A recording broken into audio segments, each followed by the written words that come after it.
Ooh, hello, good evening, everyone. How is everyone doing today?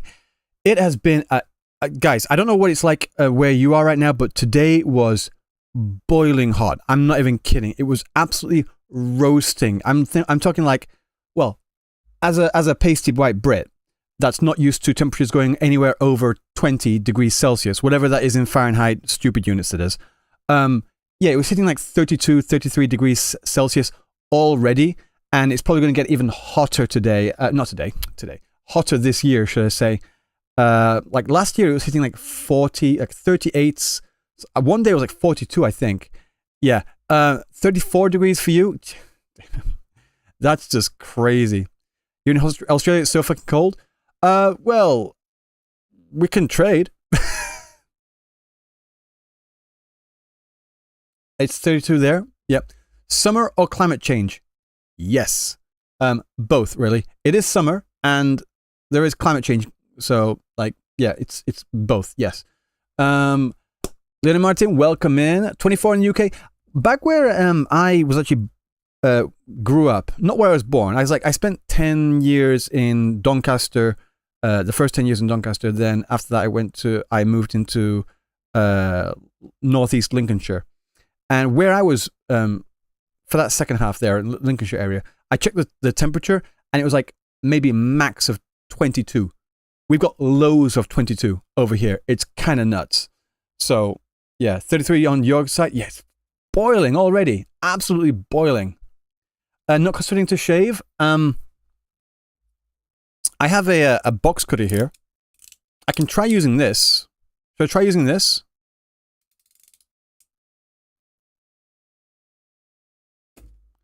I'm not even going to risk, like, the blade's in, right? One second. I'm just going to take the blade out. The blade's out now. The blade's out.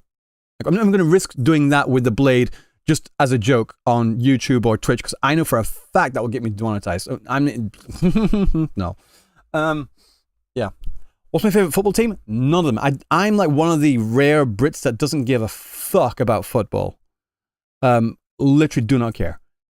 Oh yay, a ball went from that side of a field to another.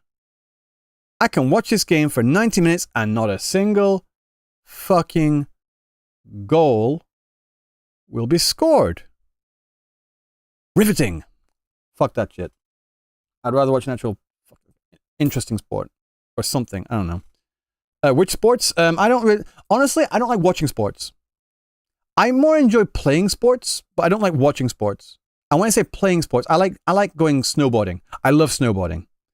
Snowboarding, and I've got a big love for, wouldn't you know, martial arts as well. Cricket?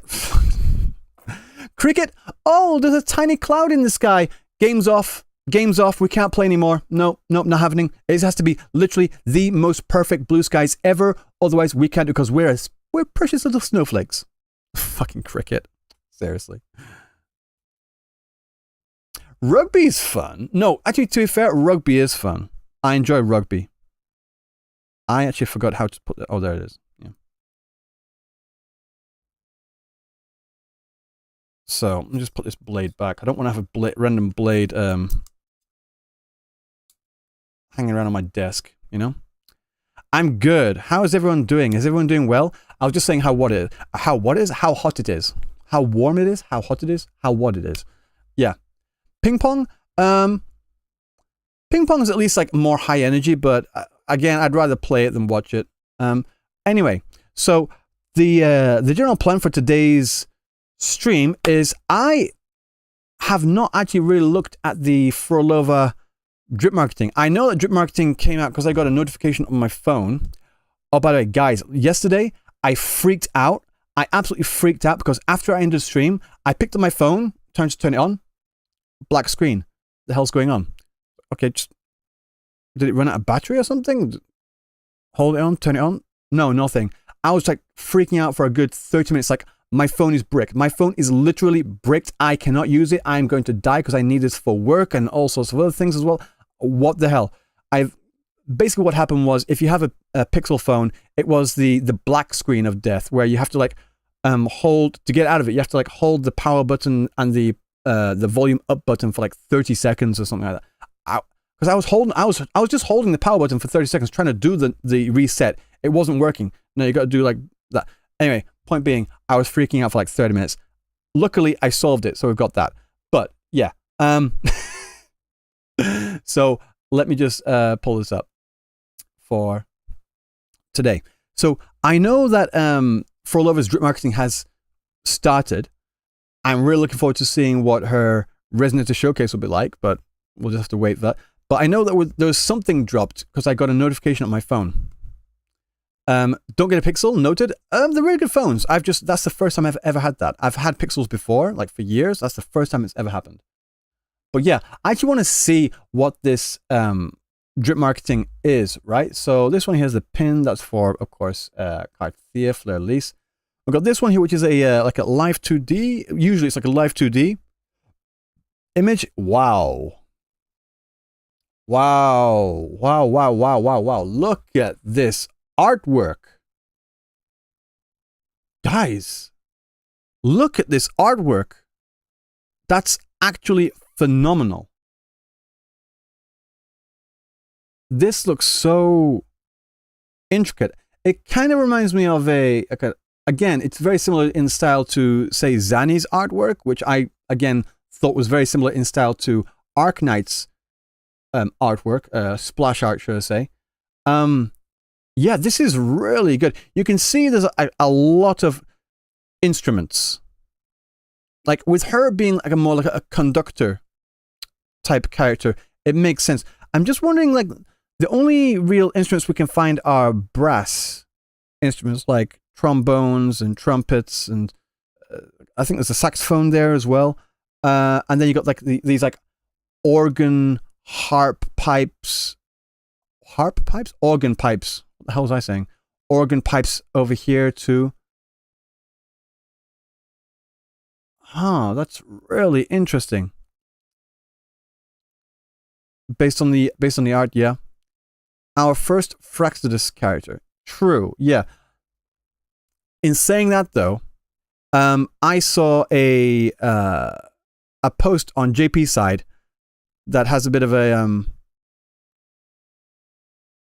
they have a hint on who could be the next Fractidus character coming out in the future. I'll try and find it again, but it was pretty interesting. So we'll look at that. Okay, so we see here again got Phrolova in like her little pose there.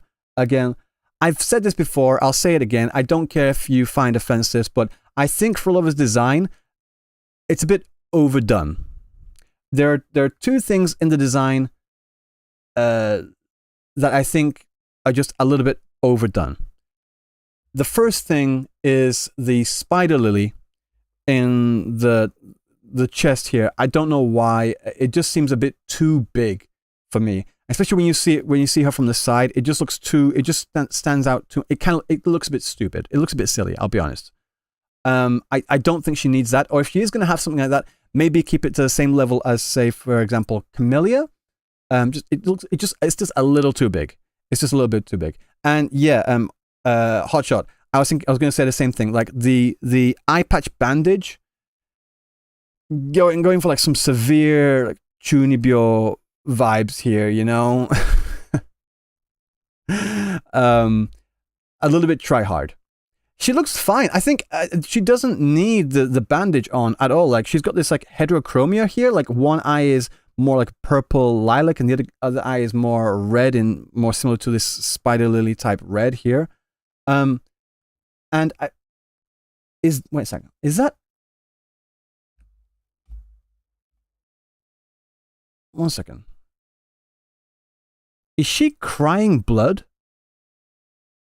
Oh, that's why she wears bandages.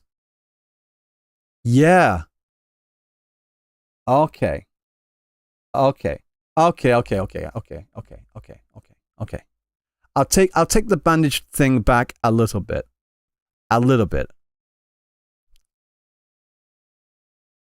Because that's kind of crazy. Why is she crying? Why is she like weeping blood out of one eye? You know?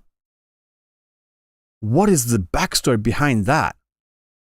The tacit mark is down here on the inner of her, well, I'll do it this way so it's the same, on the inner of her left arm. This is my right arm, of her left arm there. Yeah. So, one,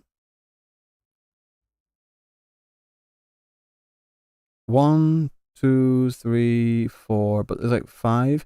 You guys are thinking there's going to be like another one hidden behind each of these ribbons? Like 1, 2, 3, 4, 5. You think 6? I think it's 5. I don't think it's 6. A stigmata type thing. Stigmata type powers would be pretty interesting. I like these tights. I love these tights. Tights and these belts here. I'm a sucker for tights and belts, and like the shoes look amazing. The dress is like more reminiscent of Spider Lily, so I get the design mindset behind that. There, I still think the flower needs to be just toned down a little bit. Interesting. 1 second, let me pull it. Okay, but still, her weeping blood is pretty nuts. 6 is a sentinel resonator, right? For like Jinshi, yeah, I think so. But I don't think she's a 6-star. Well, from the tacit mark here, I don't think it's 6. I think it's 5, I'll be honest. Is there anything we can tell with these tapestries here? No, I don't. These are just like frames over. I was wondering maybe there's like a word being spelled out in the background there. I can't find anything. And then let's just read the text here. Let us finish this performance we've all been waiting for together. Oh. Hello. Guys, look at this. We've got a new mark. We've got a new symbol. We've got a new symbol. Like for Huanglong, we've got the dragon, Jue. For Raguna, we've got Imperator, the unicorn. For Septimon, we've got the griffin. And now with the Fractidus here, we've got whatever this is. I mean, obviously we can see the tacit mark in the middle. But there's no. I don't think there's any real. It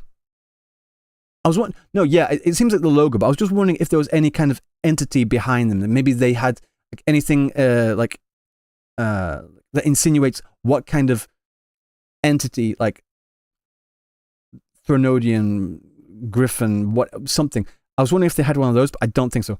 One thing that's really bugging me right now is that this bow type thing on the top here, it looks like it's skewed. It's just like it's off center. Is it just me? It looks off center. It is off center. It's got to be off center. How did they wait? How did this person get the full? Did they make this? Wait.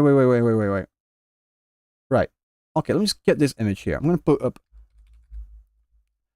That's a bit of like an OCD thing. Yeah, that's gonna piss me off. That's like really pissing me off already. I'm just booting up Photoshop right now. 1 second. Boot up Photoshop. Yeah, you guys can see it. I think it might be to do with like the tacit mark, but like everything is off center. Okay, new project. Paste here. Let me just go to display. Okay, right. So, view rulers. Okay.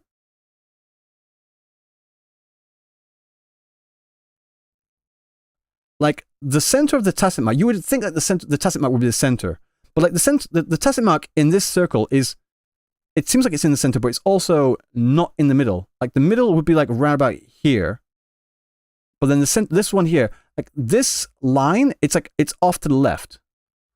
Same thing for this one here.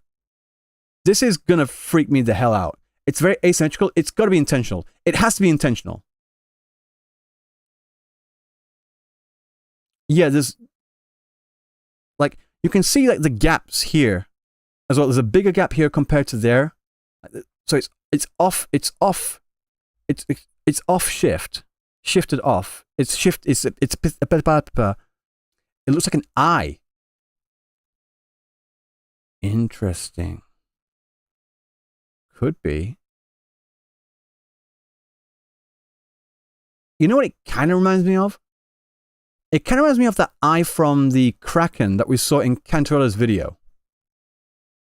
Remember that? One second. It reminds me of the eye from Cantarella's video. One second. Is this no, not that one. Right. This is the showcase. Yeah. Skip. I'm just going to jump to it now. It's not, but it kind of reminds me of that. I don't know why though.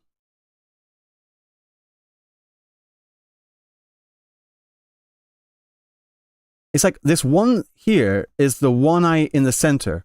1, 2, 3, 4. It just reminds me of that. Like each one of these is one of the eyes. A goat eye? I don't know. Guys, why didn't we get this Kraken type creature in the game? I would have loved to have fought that, like fight this, you know? Like fighting this would have been so damn cool. Looks like a black hole to you?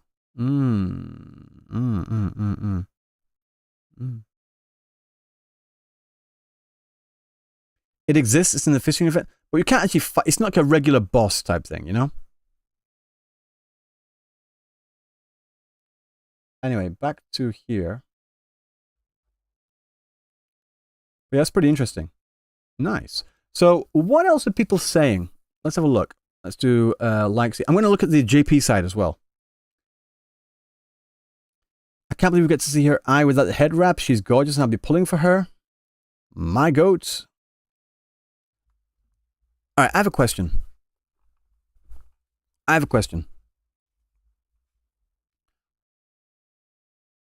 Does Ziox play Wuthering Waves, like, actually? Like, seriously? Why is Ziox always in the replies for Wuthering Waves? Hey, like, the guy... Like, he's very clearly in the Genshin side of things. I don't think I've ever really seen him play... I know he's played it before. He plays it off-stream. Why doesn't he play it on-stream, then? He said he plays on his phone. Play it on-stream, dude. Like, what's wrong with you? I know, I've seen him play it every now and then, but, like, he's always in the replies. He's always in the replies. Genshin contract? Maybe. Possibly. That could possibly be it. Well, he plays on stream as much as Tectone. No comment. A bunch of people I don't really care about. I want to see what actual people... No, there's nothing there. I don't really care about any of these people. Okay, let's look at the JP side of things. Oh wait, no, I forgot the 2D art. Let's have a look here.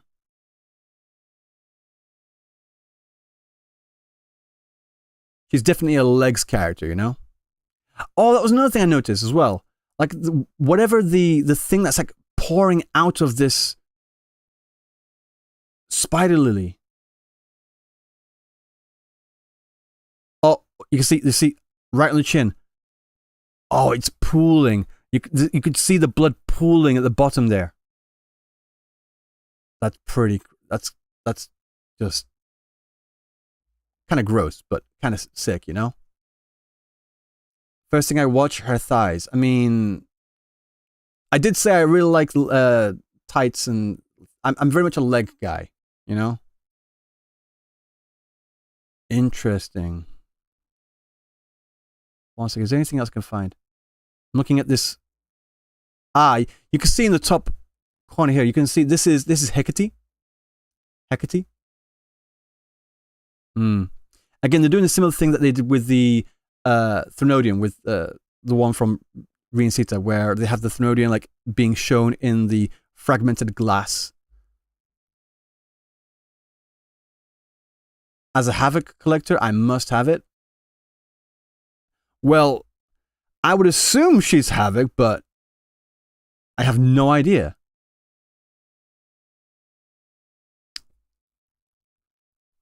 Guys, what weapon type do you think she's going to use? Because what weapon type could a wand be? Will it be like another case of Camellia, where she's like a short sword, not a broad blade, or maybe a rectifier? I mean, rectifiers like lend themselves to basically anything. Oh, but that is a thing though, guys. That is the thing though. I think I've said this before, and I'm pretty sure I have said this before, but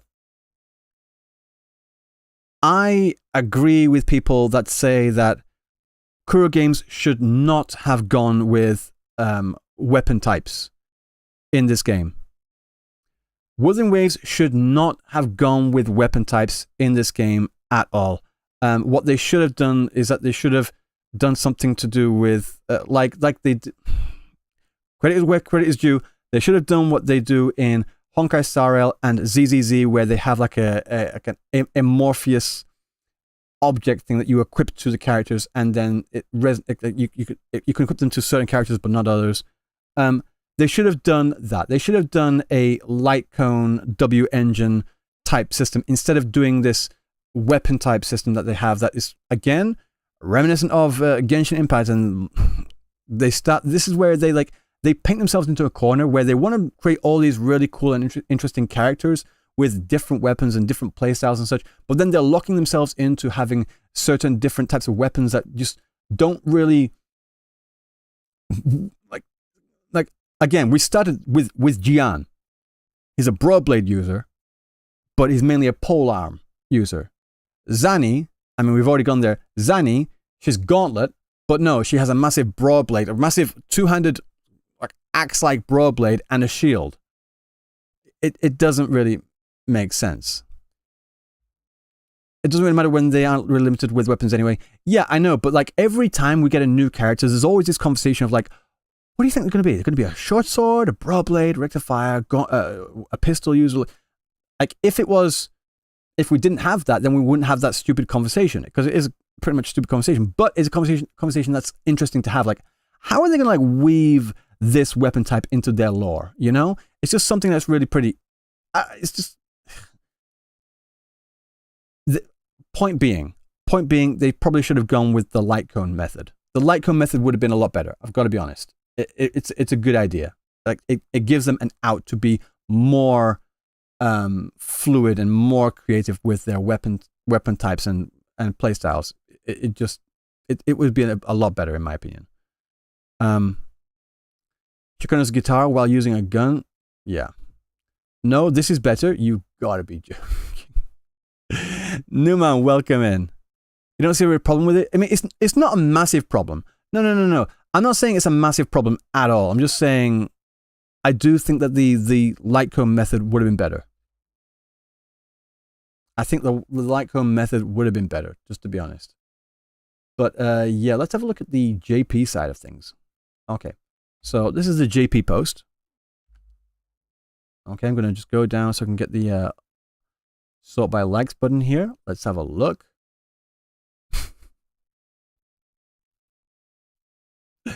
So the most upvoted comment in very typical JP style fashion is, "Yep, I'm swiping. Swipe. Wailing, absolute wailing." Oh, we already got like a cute Phrolova version of this meme image here. That's cute. I'm saving that. Save. Cute. I like it. Okay. Uttari. Nice. Just saying nice. Yeah. Again, just meme images and screenshots. Let's see what people are actually saying. Okay, finally got a quote here saying, finally a Fractidus. Like, finally a Fractidus character that's been playable. I don't think this is a translation. Yeah, the literal translation for Fractidus into English from Japanese is Remnant Star Organization. Yeah. So, Zansei Soshiki. Zansei Soshiki. Zan means like, Zan is actually from tacit discords as well. Because you have Zanso, which is the Japanese word for tacit discords. So this Zan is to do with tacit discords. This Se is the kanji for star. And Soshiki just means organization. So leftover star organization.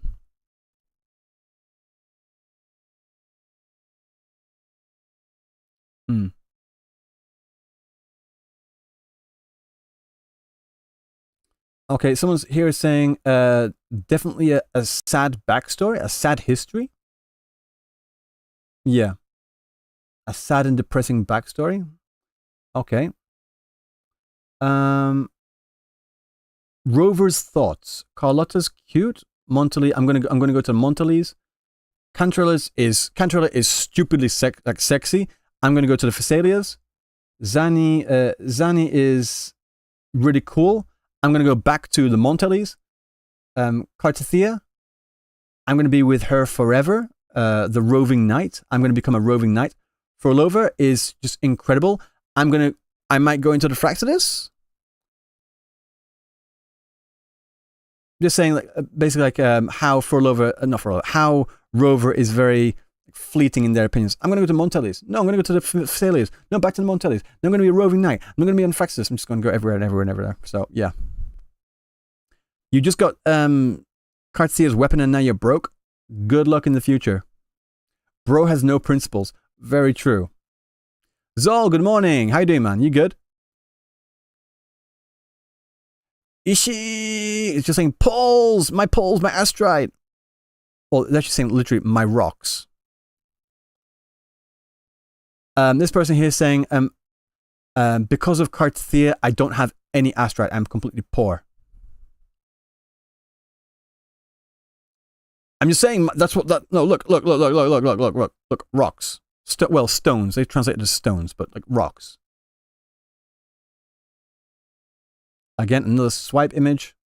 JP loves this swipe image here, because, like I said before, JP is infamous for whaling. They're worse than you, Zol.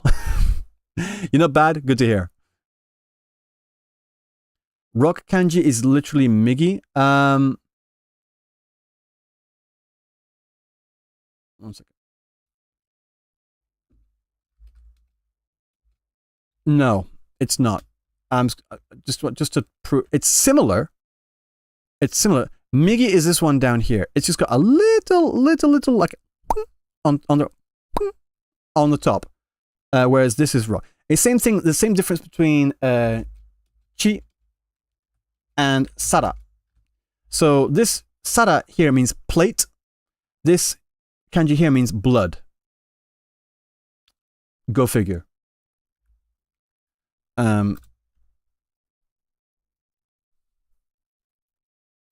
Like little t and big T.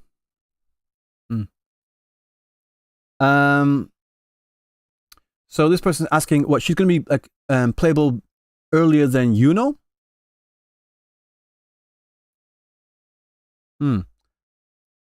Okay. Let's see. You know what I would really love if Twitter would do, like, implement this, like with like the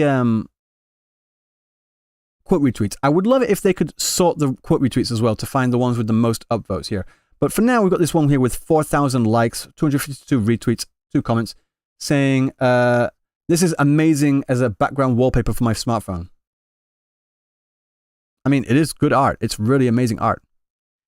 Do you think Fleur-Elise is going to fold Cristoforo? I don't know. I have no idea how they're going to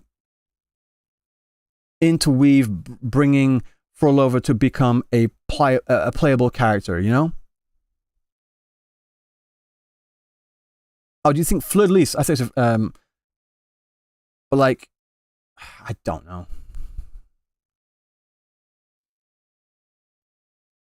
I wonder if I can find that post. 1 second. Probably shouldn't look on Twitter. Yeah, that was lucky. I just got a post with Nixio, Nixeu. If you know the artist I'm talking about, you know what I'm talking about. Fantastic art. But yeah, that was like kind of a close call. I probably would have gotten demonetized for that image. I'll just put it that way. Yeah. So this is pretty cool. I'm looking for this particular post here where there's actually some background where they look at the designs for Phrolova and also for Scar and other Fraxis members to see, okay, which members from the Fraxis are going to become playable, right? Did I like it? I'm pretty sure I liked it.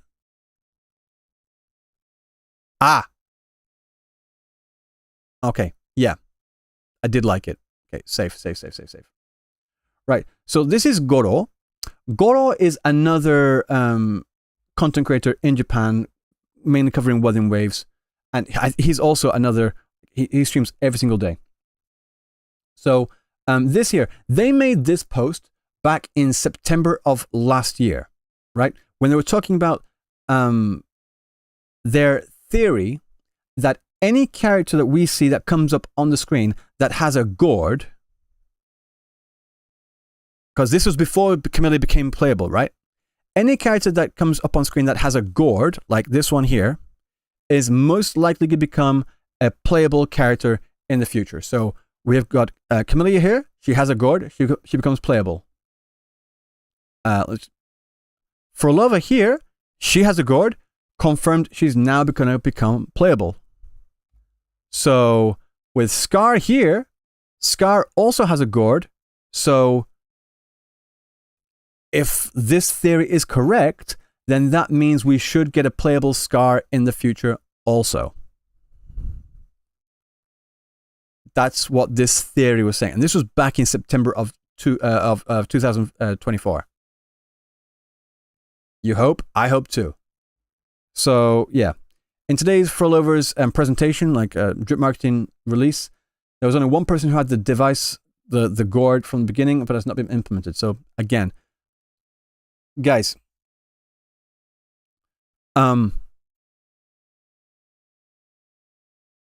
Japan is really, really anxious and waiting for Scar to be released. Scar has got so much hype behind him.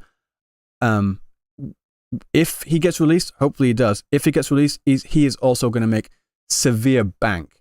Not even just in EN, or like with all the male wanters and such, but like in JP as well. JP loves Scar. I'm not even kidding. Well, yeah, most good-looking NPCs don't have it. Christopher, does Christopher have a gourd? I actually don't remember. No onigiri, no deal. Don't know. But does Christopher have a gourd? Does anyone remember that?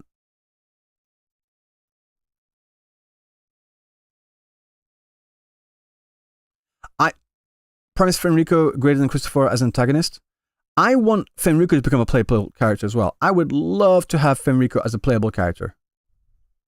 Building has a gourd. Okay, so according to this theory here, she's going to be playable. You don't think he has it? Really? I'm still in Japanese mode. Wuthering Waves, Cristoforo.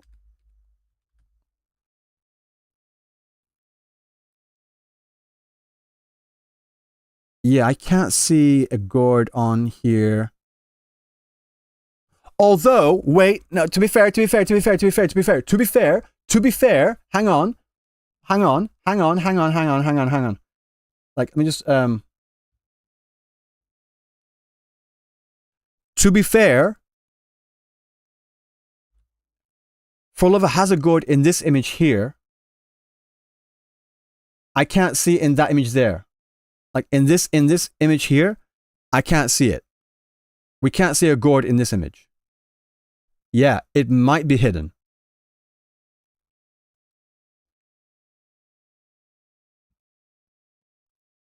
So, you're telling me there's a chance. That's what I'm saying. You know? Hidden under his hat. Imagine if like Christopher turns into like a magician type thing. Like, boom, gourd. You know? That's why I think if they have a tasking mark, they're playable. Well, not all people that have tactic marks are playable, unfortunately. But yeah, I'm just saying this image here of Phrolova, she doesn't have the gourd on here, but she does in this one here. So there is still a chance. There is still a chance. But from what I can see here, there's no gourd that I can see on his waist, on his back, on his chest, or whatever. I can't see a gourd for Cristoforo, unfortunately. He probably uses his raven to carry his gourd.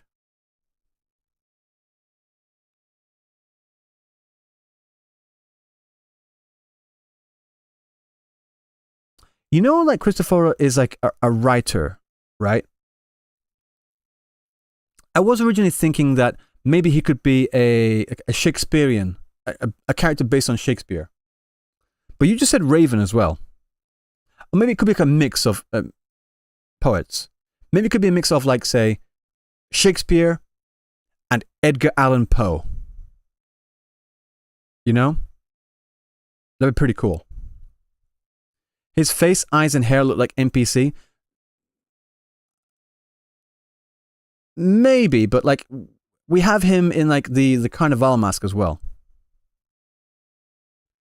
Will Cartier and Flirties get buffs? Why would they get buffs? They're really strong as it is.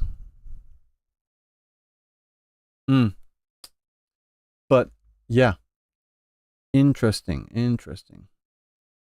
Like this version of Cristoforo with the mask, I think it looks pretty cool.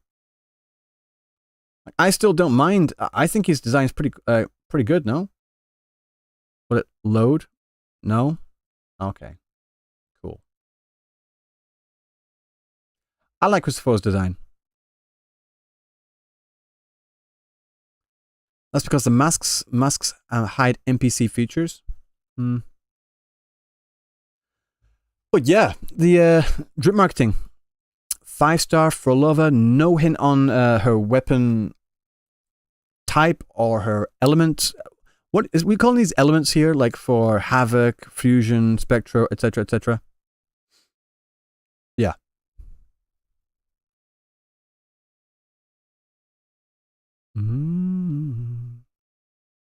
Right. So there was this other thing that I wanted to... Oh, I actually wanted to look at this as well. Same one. Let's have a look at the comments. They're all just saying she's very cute. I'm definitely going to pull for her. The drip marketing image is really, really good. Looking forward to her. People are really looking forward to her. I should slow down when I speak, you know? Yeah. People really like her. It's hard to find any even remotely slightly negative comments, so yeah.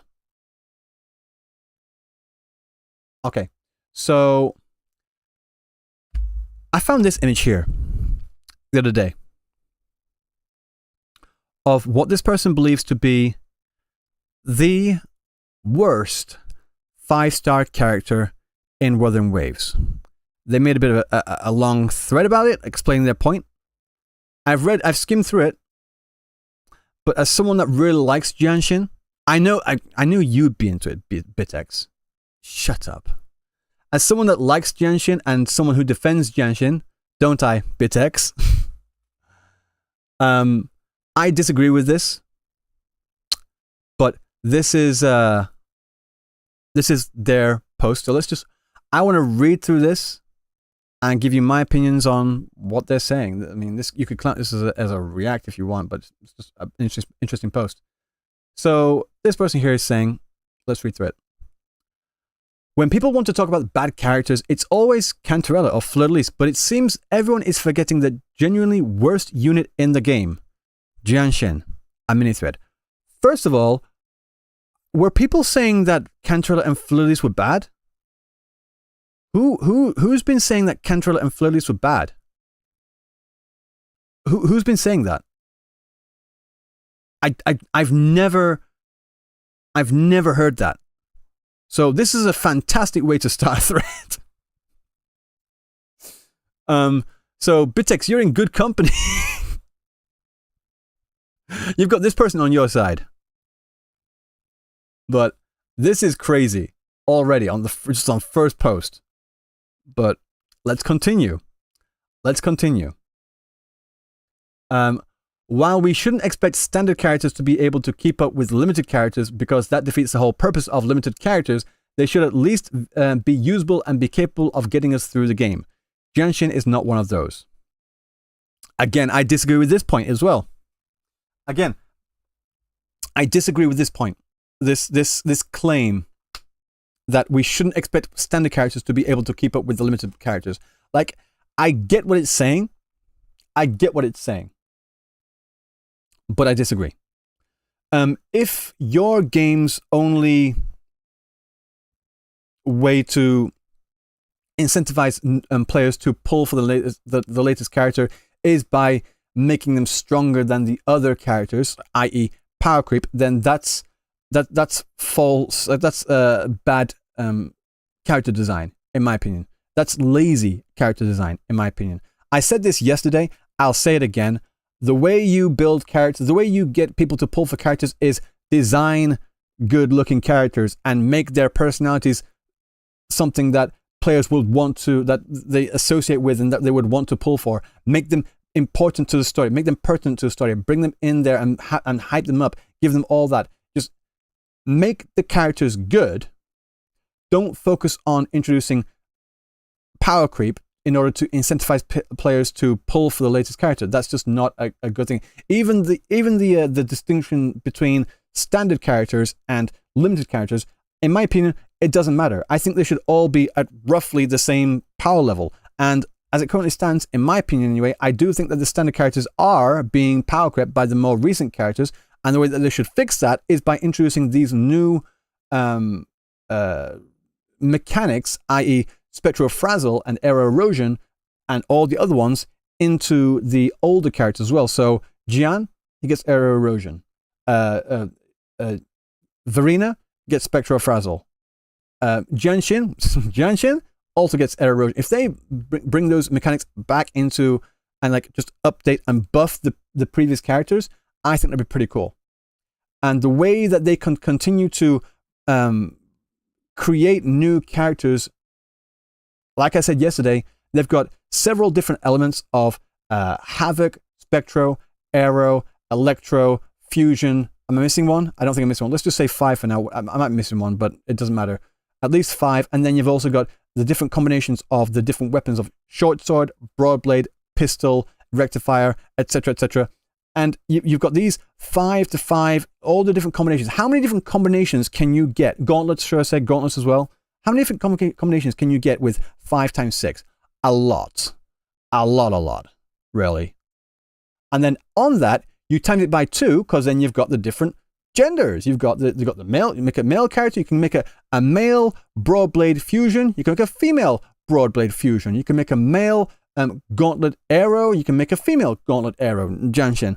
And you just, there's no shortage of characters. And then once you've exhausted all those, then and only then maybe do you start to introduce power creep, because whatever. I get that power creep is an inevitable thing that these games tend to do because it's lazy. It's the easy money. Of course they're going to do that.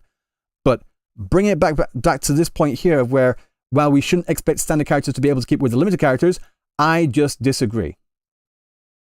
I just disagree. It's just a thing. I'm sorry. Jianshin is a sub-DPS who can act like a support due to her outro and her hold, but they managed to somehow mess up her kit so bad that she's barely usable.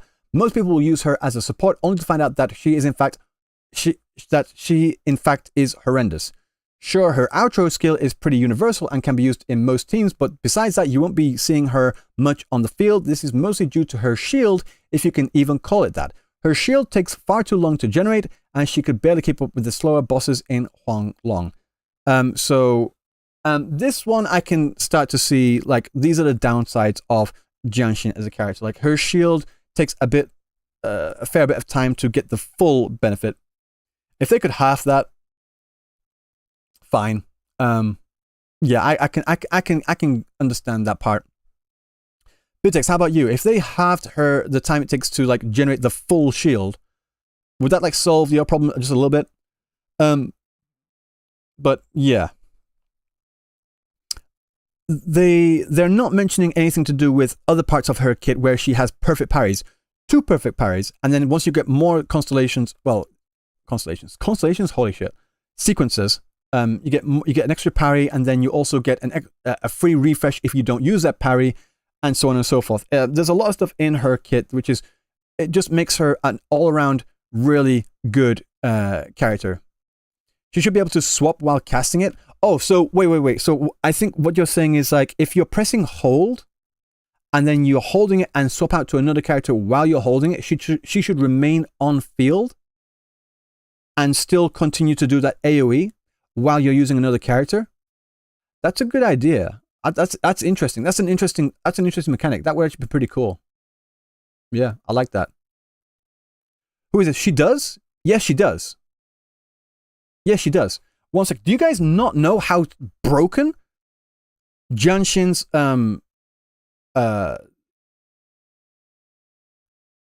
kit is? Like, one second. Let me just close Photoshop. I don't need that anymore.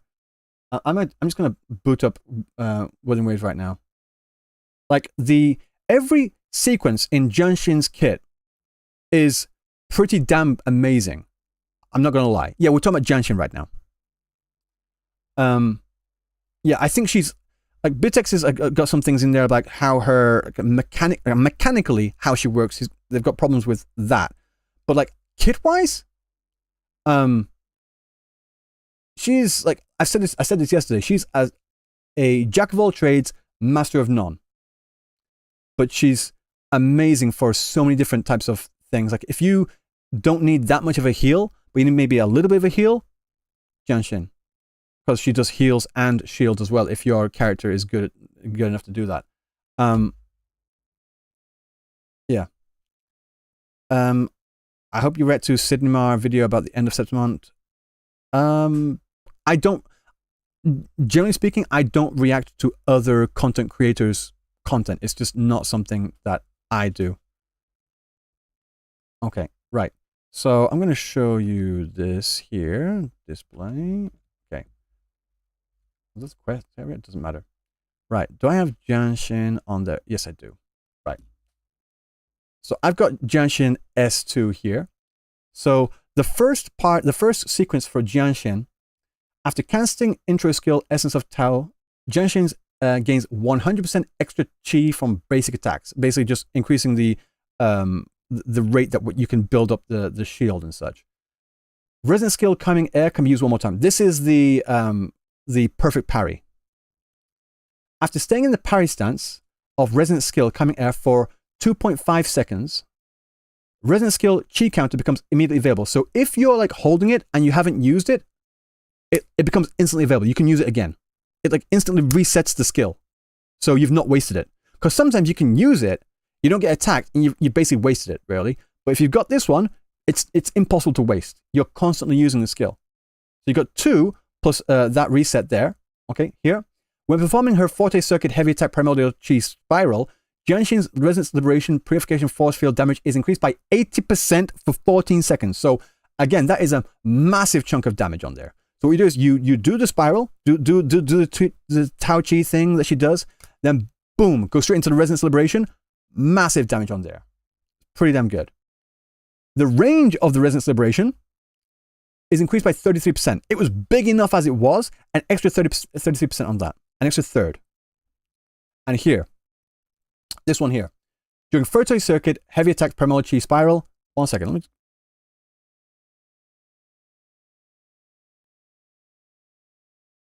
Why do you have Primordial Chi Spiral, CHI here, but Primordial Chi Spiral, QI here? Whatever, it doesn't matter. If Jianshin performs Pushing Punch, as in the thing, Enhanced Resonant Skill Special Chi Counter, counter can be used one more time for 5 seconds. So again, if you use it, reset, you can get it again, and then you've got 2 from the start. You use it, you get a reset, so you've got 3. You've essentially got 3 perfect parries here, and deals arrow damage equal to 556%. Of Jianshin's attack considered as heavy attack damage. obtain a Jotan progress for shield, as in, and then you also get an instant shield as well. You get an instant shield just from doing, because just from doing the skill there, you instantly get a shield. That's pretty good. What is the dog doing? Ko, what are you doing? Ko, my dog is like freaking out behind me. What the hell is he doing? Is he whatever? Yeah, so she is quite literally basically immortal. Three perfect parries, heals, shields, AoE damage, grouping, crowd control. She cannot die. What is pushing punch? Letting go of the heavy attack? 1 second, I'll show you. I need to level up on this. I built her on my other account, not on this one. Pushing punch. Where's the name for that? The full name.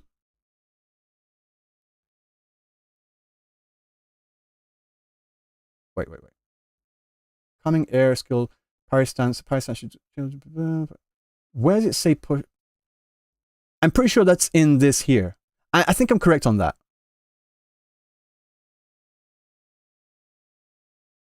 Essence of Tau, Purification Force Field.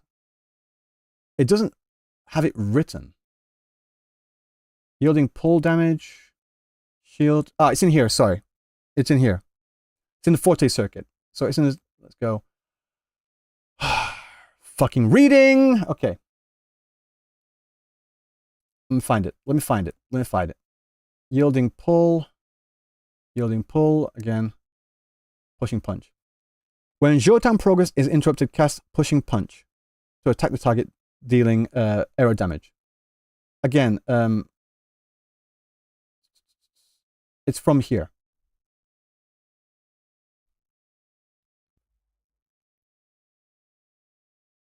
It does a lot of, it's just pretty damn good, in my opinion.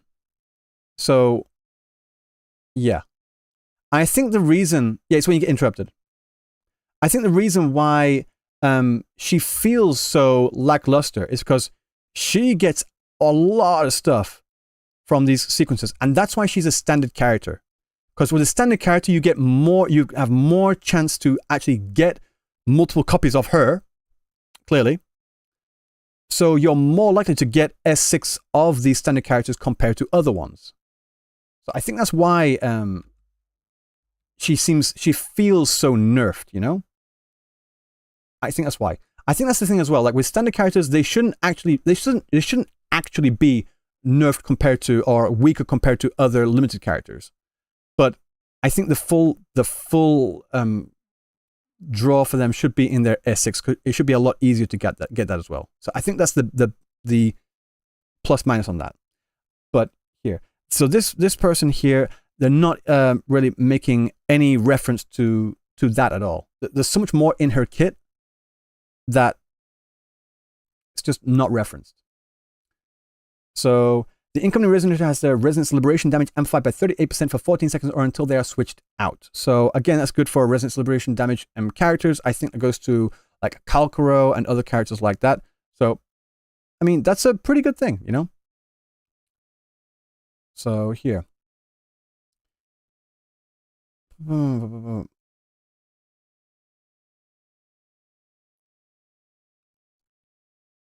How do you fire?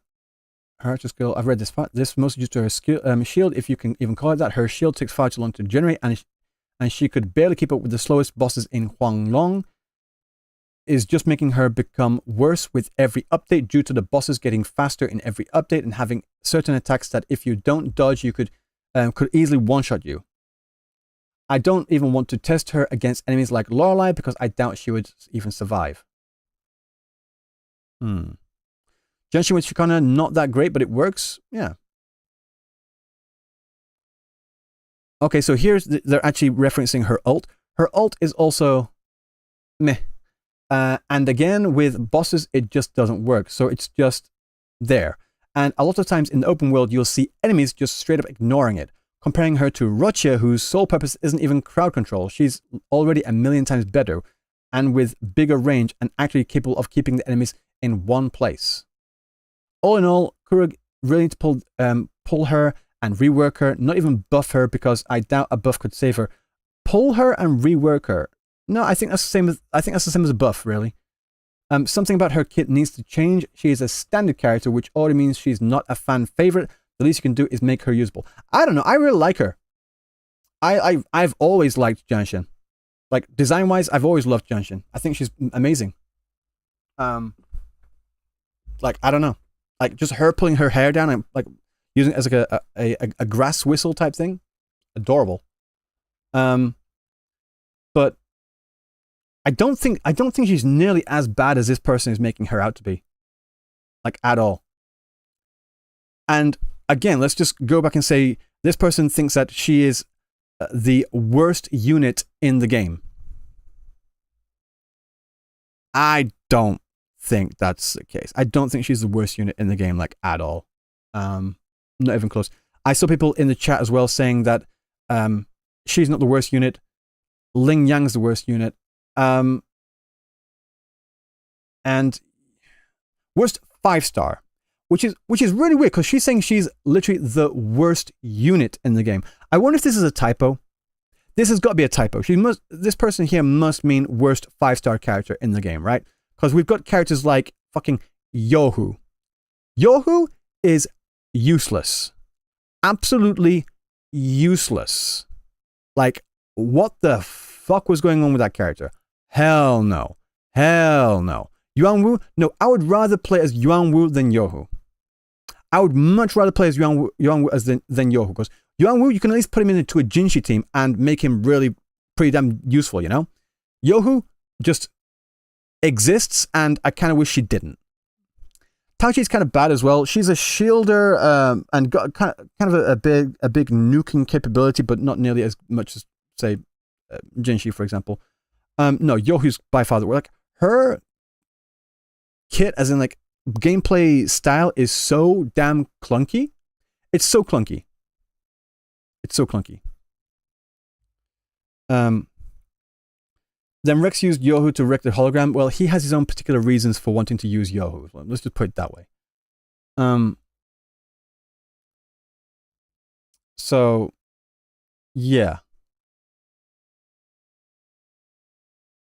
I will agree that I think they could definitely buff some of her kit, like, again, to, as Bitek said, to make it so that when she's using her forte skill to do that, I think she should have complete immunity to knockback. I don't know. I think it should be not interruptible at all. I think she should be the one character that has no interruptions when she's doing that forte circuit. At all. But again, it should be a case of, like, if you're doing that, you've got to lock in. You got to lock in. If you get hit, you'll get the damage. You'll get the damage, but at least you're still doing the spiral, you know?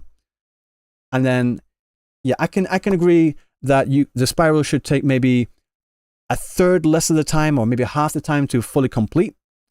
I think she should not have any interruptions. Like, she should have full interruption immunity while she's doing the forte spiral. And as Bitek said, having it able to, you can hold it and switch out to another character and she's still on field doing the forte circuit while doing that. I think that's also a pretty good idea. So I think these three things could fix Janshin. So, but you can use it to face tank boss enemy combos. Yeah, but the thing is though, boss enemy combos, they do a lot of damage. So you've got to make the choice. Do you want to, like, face tank those and take the damage? Because if you're fighting someone, let's say in holograms, for example, like the Hecate, you will get absolutely wrecked. Even with Janshin doing this, you will get wrecked in a matter of seconds in some of her combos. So you've got to make that choice. Or made her like Chicano Witch, still casting off field. Yeah, basically that. Basically that. The shield should give interruption immunity. The way shields are implemented in this game is just so stupid. I can agree with that. You can never tank anything in hologram. Yeah. But I think with her, for this forte thing, I think she should be the only character that has that specific capability. Although in saying that, no, hang on. I saw a video, again, I saw another video on Twitter earlier today where Shakona, for example, you got Shakona up on the field. They were fighting Hecate, right? And when Hecate's doing the charge thing, whenever Hecate does the charge thing after her second phase, whatever it is, Hecate's taking damage. Shakona's not moving as well. Shakona is on the field singing, dancing, doing her thing, and she's still doing damage to Hecate. Like, while Hecate should be theoretically dealing damage to her, you know? You can tank stuff in holograms with double bells and echoes. I mean, it's possible, but I'm just saying, like, for Jianshin specifically. Jianshin stuck too much survival without a mode that can one-shot your team. You can't say Jianshin is the worst 5-star while Ling Yang exists.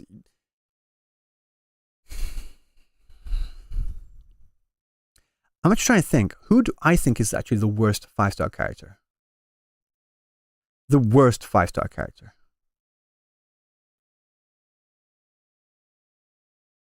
Ling Yang is clunky and he has issues because of the hitbox thing when he's in the air. But his damage, if you're getting built up, I mean, that's the same for everyone, really. If you're getting built up, you can do a lot of damage really damn quickly. Showkeeper? Yinlin? Yinlin's a fantastic support and sub DPS, off-field sub DPS, and support for Electro, so I'm not too sure about that. Showkeeper, yeah. Showkeeper is the worst 5-star. I mean, if the gacha revenue is anything to go by, she is selling the least, so I think that definitively proves that Showkeeper is the worst character, the worst 5-star character in the game. I think, because we have to base everything, we have to base all of our decisions for these characters solely on how much money they make. And Showkeeper made the least money at all this year, so that's quite clearly, it literally proves that she is the worst 5-star character. I mean, you know, it's just facts. It's just facts. As the old saying goes, no war, just facts. No way people think Yinlin is weak. I don't think so. Yinlin sucks if you don't have Zhang Liao. Well, I was going to say almost everyone has Zhang Liao, but if you don't, everyone should have Zhang Liao, because Zhang Liao is a fantastic character. And in saying that, though, Zhang Liao's design sucks ass. Zhang Liao's design sucks. I swear to God, when I first saw him, I thought he looks like an NPC. He does. He looks like an NPC. He looked like a really, like, a good 4-star character. In fact, I'll say this. What's her name? Buling. Buling has a better design than Zhang Liao. But his JPVA is amazing though. Oh, absolutely. Oh, absolutely. His JPVA is goated. Goated. I love his JPVA. No. I've not said anything about his kit. His kit's amazing. His kit's fantastic. His JPVA is fantastic. His design... Nah. No, the arm's cool. I've got hiccups. I'm getting excited. I've got hiccups. Can I get a large image, please? Like, large. There we go. That's a better one. Like, I don't know. Could be better. It just...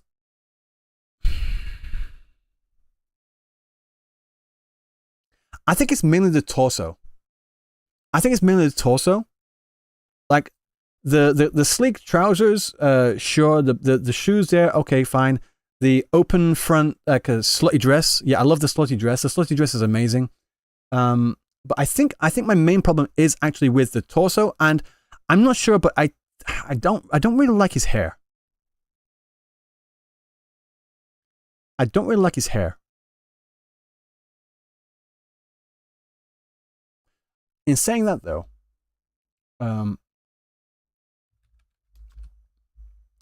this one, right? This one here, this Zhang Liao, this is sick. We need more of this. Like we need the dark Zhang Liao. We need this Zhang. I want this as a skin. I want this as a skin. Baldy doesn't like hair? I'm just jealous, really. Too edgy? No. The reason why I like it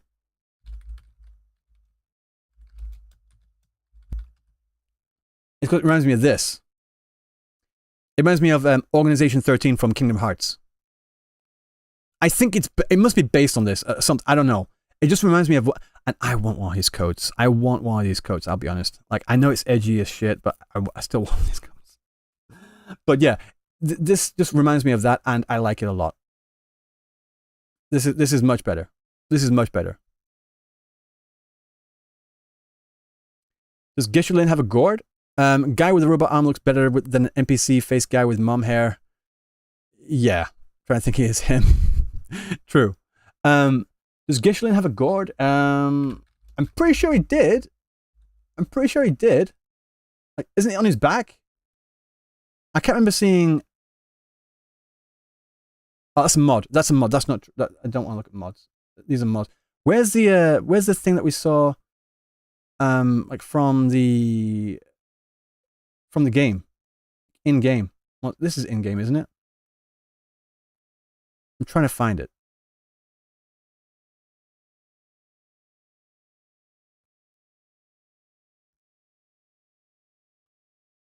Where's his in-game mod? I want to find. Guys, does anyone remember if he has a gourd in the game? Like when we fight him? Not fight him, sorry. When he shows up and we're fighting against the Tacit Discords in Act 6.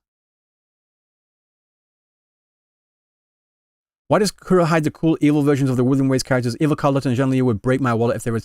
I agree. The dark versions of Carlotta and Zhang Liao are sick.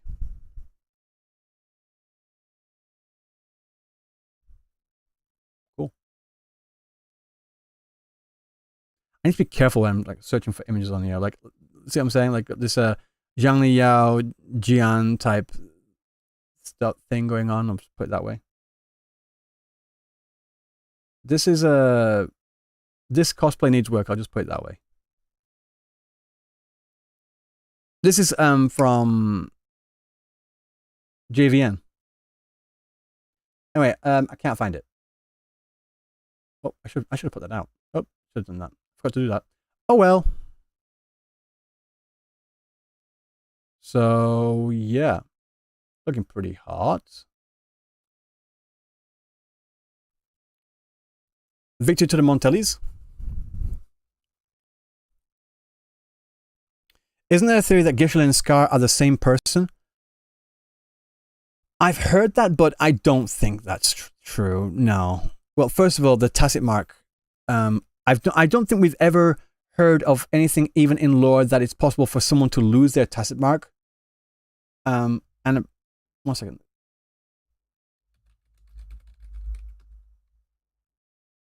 Although saying, oh, to be fair, he is hiding his neck.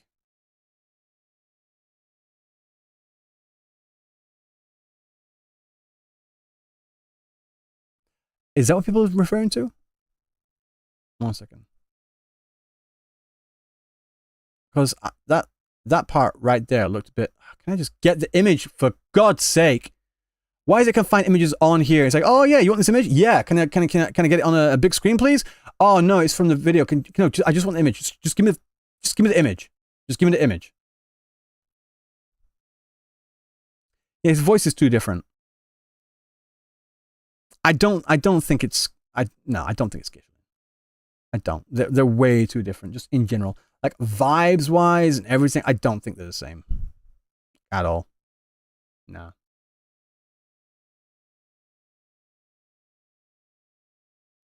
Yeah. So I'm still trying to think what's my worst 5-star character. The worst. The clunkiest 5-star character that I can think of that I really don't like using. Let's think. I don't know if she's the worst. I don't like using Zheja. Zheja takes way too fucking long to do anything sometimes. It's just really annoying. So maybe Zheja. But yeah. Ling Yang, everyone's saying Ling Yang. I get it. But yeah. In my opinion, Jianshin is nowhere near the worst character in Wuthering Waves. Like, especially not for these reasons. Like, she could definitely deal with a few buffs. I'll give her that. But like saying she's the worst? Nah, I don't think so. Oh, by the way, guys, you know that in the overworld now, when you fight the gladiators, when you fight the gladiators like here, before, when you fight human characters in Huanglong, such as, like, say, the Fraxidus or the bandits and such like that, they don't give you anything except, like, essential materials and such. So, like, with the whole echo thing going on in this game, it would be nice to have an echo or something. But, of course, they're people, so they don't drop echoes, so it wouldn't make sense.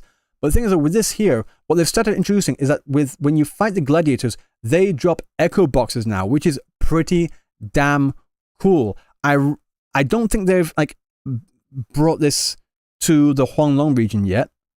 They should. I don't think it'd be that difficult just like check a toggle saying, yeah, add that into their drops. If they introduce that to the Huanglong Black Shores, whatever regions, that would be pretty cool. That would be really, really cool. So, but the thing is though, right, this person has actually gone out and fought so many gladiators that they got the max amount that they can get in that day. Just number of boxes that can be dropped by gladiators. You can get a box when you kill up to 300 of each attribute. So, I will summarize the results in the reply.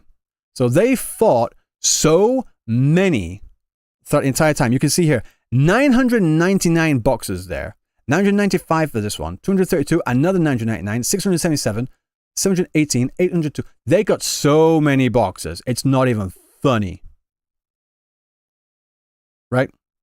And this is the result, their results here. Let's just, I can get that there. So, as shown in the image down here, the breakdown of each attribute gladiator is as follows.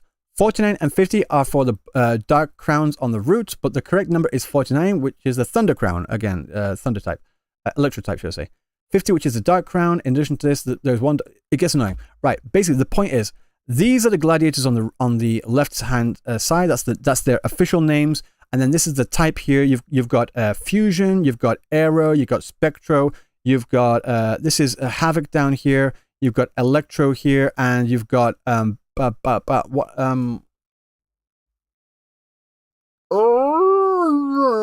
I Glacio? Oh god damn it. Yeah, Glacio has a really weird kanji in Japanese. They call it condensation. They call it condensation, condense. Right. So in each world, so for one world, you get 20, there's 28 of these in the world, 28 fusion gladiators, 22 aero gladiators, 27 spectral gladiators, 19 glacier gladiators, 18 electro gladiators, and 14 havoc gladiators. Okay, next one up here.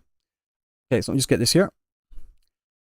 This time, I ran a total of 12 worlds. So they got 12 of their friends to allow them to like just jump into their world and just farm everything. All right, Mikey, how you doing, man? Oh, thanks for the Project Wave thing. I was really thrilled. I was like, let's go. Anyway, so yeah, let me just read this again. So this time, this is what they're saying. I ran a total of 12 worlds. So they got 12 of their friends to allow them to like jump into their world and farm the hell out of it, right? And the number vary due to some monsters not appearing and some appearing in critical area missions areas. But the number of monsters defeated in each world is as follows. The Scorching and Diffraction Gladiators, Scorching Fusion, and also Spectral Gladiators marked in yellow exceed the upper limit. So in reality, I got boxes from 1,453 monsters. This is the results here. So, one second. So, this is Fusion and Spectro here. These are all the ones that they got from all of the worlds. Like there's like some minor differences here, like 18, 17, 14, 18, 18. But for the most part, this is just, they tabulated everything. Is this person complaining about the number of gladiators? No. It's just no, not complaining at all. Just saying they found out the upper limit to how many of these boxes that you can get from the gladiators. They're not complaining about them at all. They're just saying they found the upper limit. They went to the max, like literally like 1990s era to the max type thing.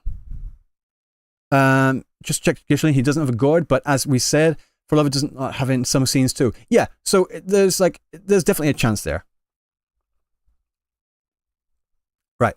So they did that, and then here, so changing the number of boxes before and after testing. So before testing, this is how many boxes they had, and after testing, a lot more. So the total tabulation is as follows. Gladiator drops 1 box for sure and 2 boxes with a chance. I also calculated the drop rate of 2 boxes from the number of boxes and the number of kills, but the only one that is abnormally small is the conductive one. So conductive one should be the electro. Yeah, electro one here. So I've concluded that the total number is still small. I guess it's around 15%. Red enemies are guaranteed to drop 2, so hunt them if you have the time. So again, you've got the fusion, aero, spectro, electro here, glacio here, and havoc there. This is before. This is the total amount that they had before, the amount afterwards, and this is the difference. They got 1,702 boxes in total, and the chance to get 2 boxes instead of 1, because when you're fighting the gladiators, you have a guaranteed chance to get 1. But the chance to get 2 boxes from any of them, there is a chance, and that chance is roughly 17.1%. Depending on the gladiator, from their estimations here, from their test here, got 20% on the, let me just see here, on the aero. So the aero gladiator has a 20% chance to drop 2 boxes. And then down here, you've got Havoc. Havoc gladiators have also 23.5% chance to drop 2 boxes, which is a lot. One down here for the Electro, 9.1. That is a massive difference. That cannot be down to like error or something. That's weird. That's way out of the margin of error. Then they farm boxes like rice. Oh, yeah. Yep. So they tabulated everything. Okay, so let's have a look at this one here. I was curious, so I hunted red enemies after the limit was reached, but they were counted separately. You can be sure that the 2 will drop. So even after this entire thing, you will still get the boxes because the red enemies are counted on a separate thing, whatever it is. Okay, so is it worth hunting gladiators? From the boxes, shell coins 70. One of the 4 types of sound shells. Sound shells is a translation of ongai, which is the word for echo. Each determined by an attribute, gladiators will summon these to fight. That's why you get them. 7 times the low grade materials, presumably corresponding to drops from the after images. Again, echoes that appear as sound skeletons. Sound skeletons, sound shells. Again, that's echoes. So the drops here. So yeah, shell coins 70 for all of them.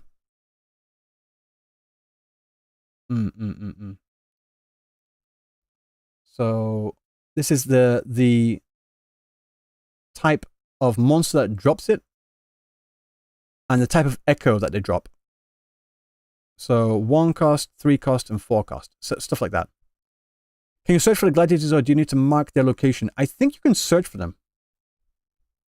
Hell nah, I got a life. Well, luckily for you, you can have your life, and this person's already done the data and the field work, quite literally the field work, to find out this information. So you can reap their benefits. Oh, I see. So I think this is like after. So after opening 15 boxes, these are the results of from here. The type of echo that they got from the box and how many. So from the fusion type, they got 8, 3 cost. Wait, which is it? 3 cost, yeah. 3 cost, and 4 cost. Whereas here, 8 1 cost, and 7 3 cost. I think that's correct. I'm not too familiar on these Unari Ongai, Sakebi Ongai, and that sort of thing. Thanks, random person on the internet, for the information. Exactly. Can you search for the latest? Yeah, I've already answered that, I think.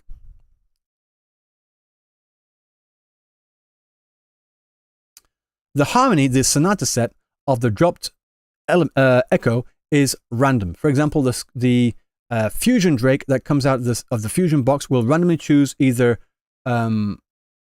glorious or howling. Oh yeah, the glorious. I don't know what the thing's saying, but yeah, will be random on which set it's on.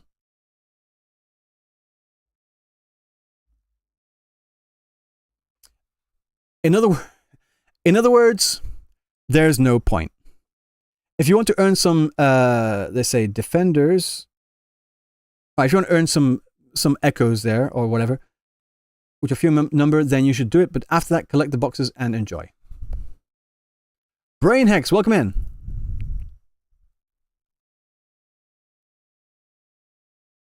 I don't need more echoes. I need more premium sealed tubes to live up my echoes. I agree. I agree.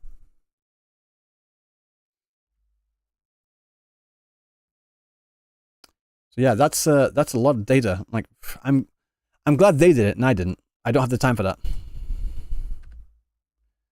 Ain't no one got time for that.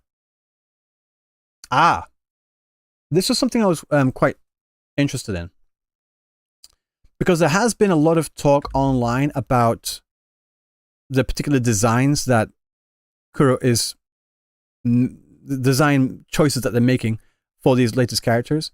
And this person here, Tyson, has made a thread before this, and then also like added an updated version here with Yuno, and also with the difference between Yuno and Phoebe as well. So I want to read through this first. I have actually not read this. I liked it because I wanted to make sure I could find it later on, but I've actually not read this, so I'm actually quite interested. A thread in defense of WuWa's character designs.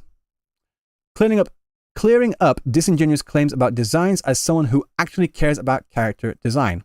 Heart. Okay.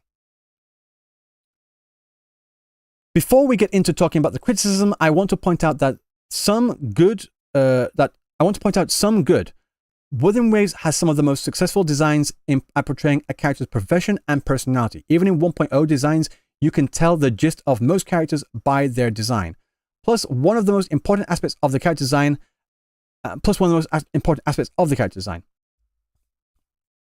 Past that, they also have some of the greatest silhouettes, and almost every character is distinct by their silhouette.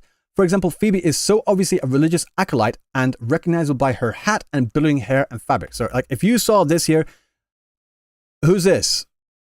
Who's that Pokemon? It's Peeb.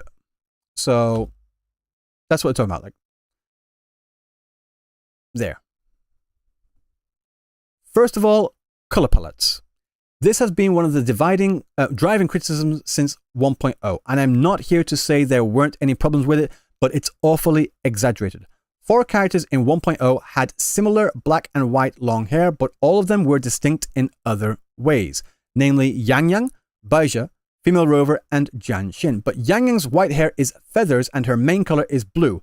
Baija's hair fades into green and she has a white lab coat, and Jan Xin's is very obviously a martial artist.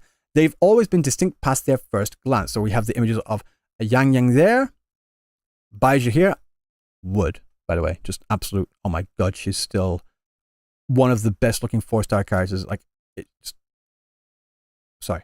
Female Rover, again, looks pretty good. And again, Janshin, literally the best character in the game, as we have already established. Like, she's perfect, and anyone that says anything negative against her is clearly lobotomized. So we've already established that as an absolute, undeniable, 100% fact. No question. Exactly. That's what I'm saying.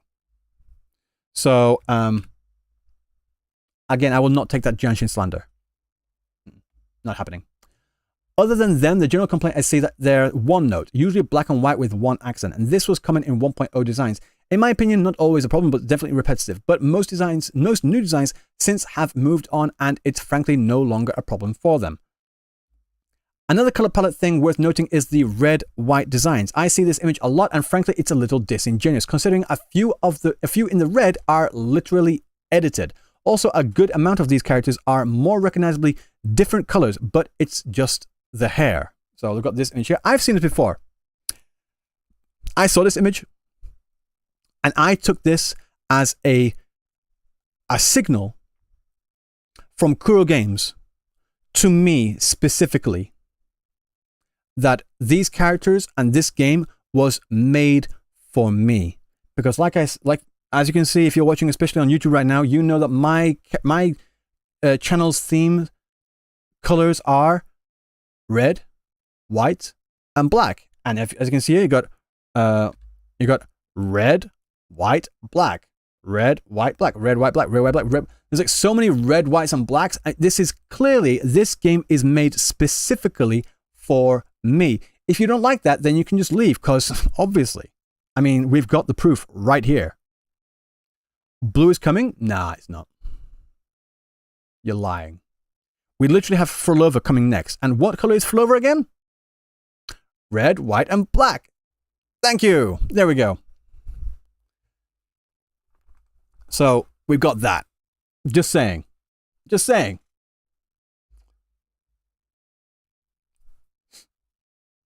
So down here, Carlotta, pink. Sanhua, black. Ling Yang with his warm colors to an extent. Changli, orange. Her hair is peach. Pretty sure it's edited. Chakone especially is very much teal. Encore and Tauchi are both pink and edited. Lupa's hair is pink and On looks red thanks to the lighting. Now to this discussion that irks me the most. Sexualization. I don't understand where this narrative that all female characters in Wuthering Waves are over-sexualized came from. Looking at the female cast, most of them are fine and only a couple of characters suffer from it. I agree. I do not think that the design, specifically the design of the characters, I do not think that the design of the characters is overly sexual at all. I mean, they're pointing to two that they think arguably are over-sexualized, i.e. Cantrella and Fleur-de-Lis. Pseudonym Siege, thank you so much for the sub. Thank you so much. But yeah. And again, I'll be honest, guys, when it comes to Cantrella's design, I've already made my opinion on that very, very clear. I don't mind her design at all. I think the people that were complaining and crying like little bitches about that certain little shading in that certain little location, I think they need to just shut the fuck up and grow up. I mean, just honestly. I'm sorry, if you're one of those people, I'm sorry, but that's just the way I feel. It's just the way I feel. It's a stupid thing to get angry about. She looks amazing as is. She looks hot as fuck as is. She didn't need that shade there. That's all I'm saying. And with Fleur-de-Lis, hot, amazing, strong. I don't think she's over-sexualized. I mean, she's overly... She has a massive personality. Two of them. She's got two massive personalities. She's got two huge personalities, right? Two huge personalities. And of course, I'm speaking about Cartathea and Fleur-de-Lis. That's what I'm speaking about. Obviously, clearly, right? So, but like putting that aside, like just the way she's presented in the game, I don't think she's like overly sexualized at all. At all. I just think she looks amazing. So, yeah. So, again, they go into more detail about Cantrella here. I think the most notable example is Cantrella. She's arguably the most sexualized character in the game. Is true. But it ties into her story and is an important aspect of her. If you want to see a more detailed explanation, this post and the comments basically sum it up. Right, I have a bit of a conundrum. Do I go into this post here? Because I'm actually interested in what their reasoning is. In fact, I'm going to read this part.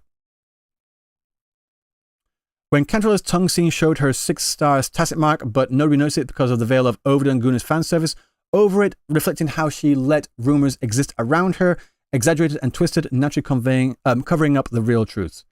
Right.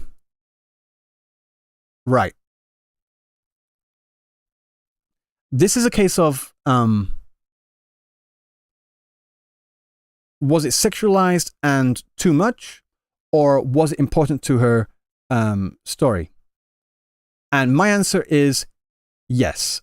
I mean, it's both. Again, I get it, what's going on, what the argument being put forward here. I get it completely. But it's like, again, the way it's presented,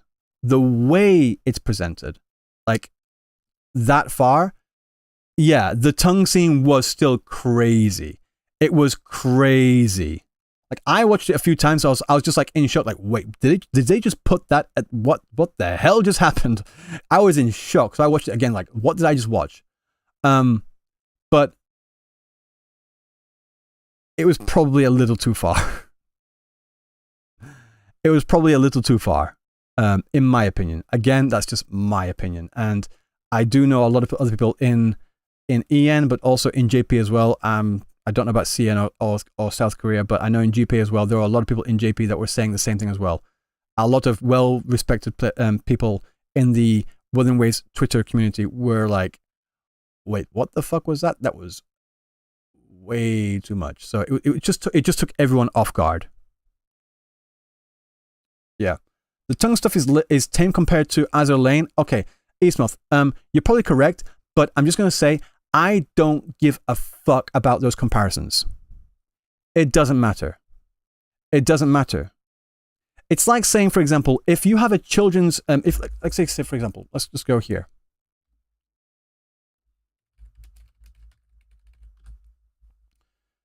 Like Dora the Explorer. If they have an episode of Dora the Explorer where they bring in an adult woman and she's got like massive bahongas and nipples poking out, that's tame compared to Azur Lane, right? That's tame compared to Wuthering Waves, probably. It's also tame compared to a lot of porn, but you don't put that in this fucking TV show, do you? It matters on context. This game has a different demographic to Azur Lane. It has a different demographic to Nikkei. It has a different demographic to Snowbreak. That, just because it's not as bad as those other games doesn't mean it's okay. There's a difference. Again, context. And people just lose the fucking context. Like, when I say like, oh, that was there's like fan service in Wuthering Waves. It's got no fan service. There's no fan service in Wuthering Waves compared to insert Gunnar game here, like Snowbreak, Azur Lane, Girls Frontline 2, Nikkei, what? Yeah, but I don't give a fuck. Context. What's Wuthering Waves demographic then?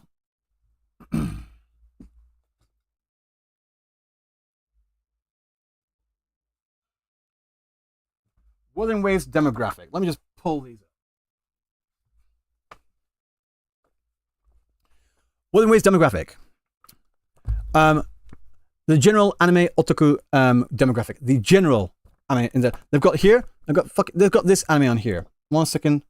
Got some VTubers in here. Got some other stuff got Jujutsu Kaisen. We've got some children's stuff in here as well. Why not?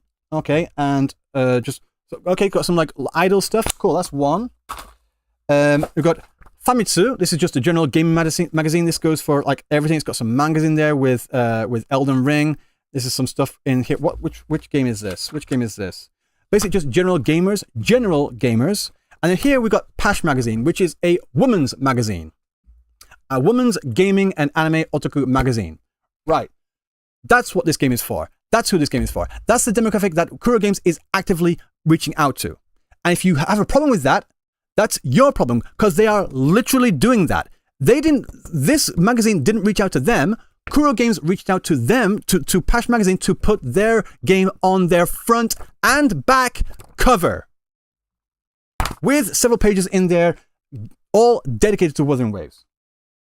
If you have a problem with accepting that Kuro Games is actively marketing this game to everyone, and not just the hardcore, fringe, niche, gooner type people in this space, which I know they are a thing. I'm not daft.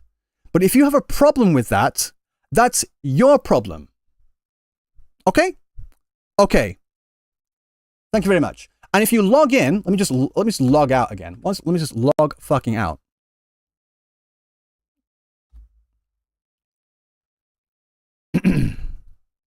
It doesn't matter what the rating is in China.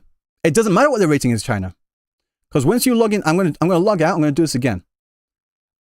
Log in. Okay. This is every time I log into my game, and this will be the same for anyone as well. Right. And display. I have read and agreed to all of the below. I have read and agreed to the terms of use. I have read and agreed to the privacy policy. I am over 13 years of age. So what they put in this game has to be applicable for anyone that is 13. I don't care what fucking age rating they have in China.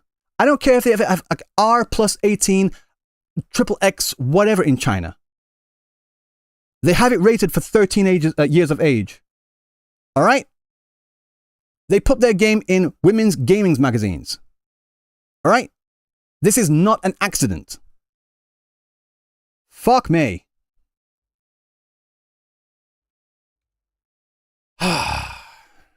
You know?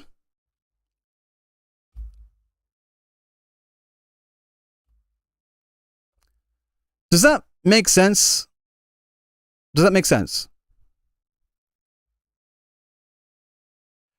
I guess what I find a problem with is the fact that they indeed emphasize with women and men, but mostly give men audience the more attention with their waifus. Yes, and that's the biggest problem that Kuro Games is doing. They're still, because they're mostly used to PGR, which is a tiny fraction of their player base in Wuthering Ways. They are fucking minuscule. They think they're the main player base for Wuthering Ways. They are not. They're not at all, by any stretch of the imagination. But because Kuro Games is more familiarized with that niche audience of PGR, they're more used to catering and more used to creating characters that more appeal to those. But they're advertising to everyone else, but they're appealing to this their usual base. They're sending mixed messages, and that's not a good thing to do. That's why we're constantly having the issues online of having these fights between people of like, no, this is for male characters, and this is for male players, and it's for everyone. It's because they're sending mixed messages. They're advertising, and they did the same thing with the Sweet Paradise. 1 second. Mecho Sweet Para. This is for the Sweet Paradise thing here. Their main draws were Male Rover, Brant, and they got Roche here as well. Sweet Paradise is a majority female clientele of just a bunch of cakes and stuff, right? And people that were going there, they were Brant's stuff sold the fuck out. People were buying their shit over and over and over. They went nuts for Brant.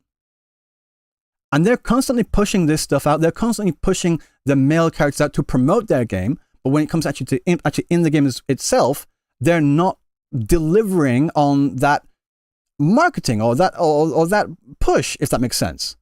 That's why we have that conversation in this game specifically, and we don't have that conversation in Nikkei, for example. We don't have the conversation in Snowbreak. We don't have the conversation in Girls Frontline. We don't have the conversation in a bunch of other games because that's not what they do. They make their marketing very clear, whereas Kuro Games is sending mixed messages. That is the problem. The Brant skin was pretty cool, I'll be honest, you know? So, again. And when it comes to revenue as well, when it comes to like character revenue,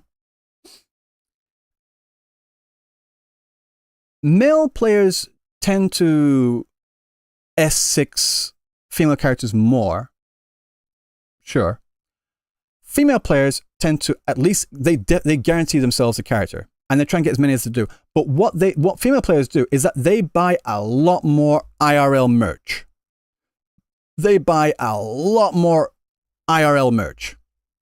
You guys don't even realize how much money that female players spend on gacha games. On all of them. Like, I think I showed on stream a while back where, one second, let me just bring it up. Talking Nambu.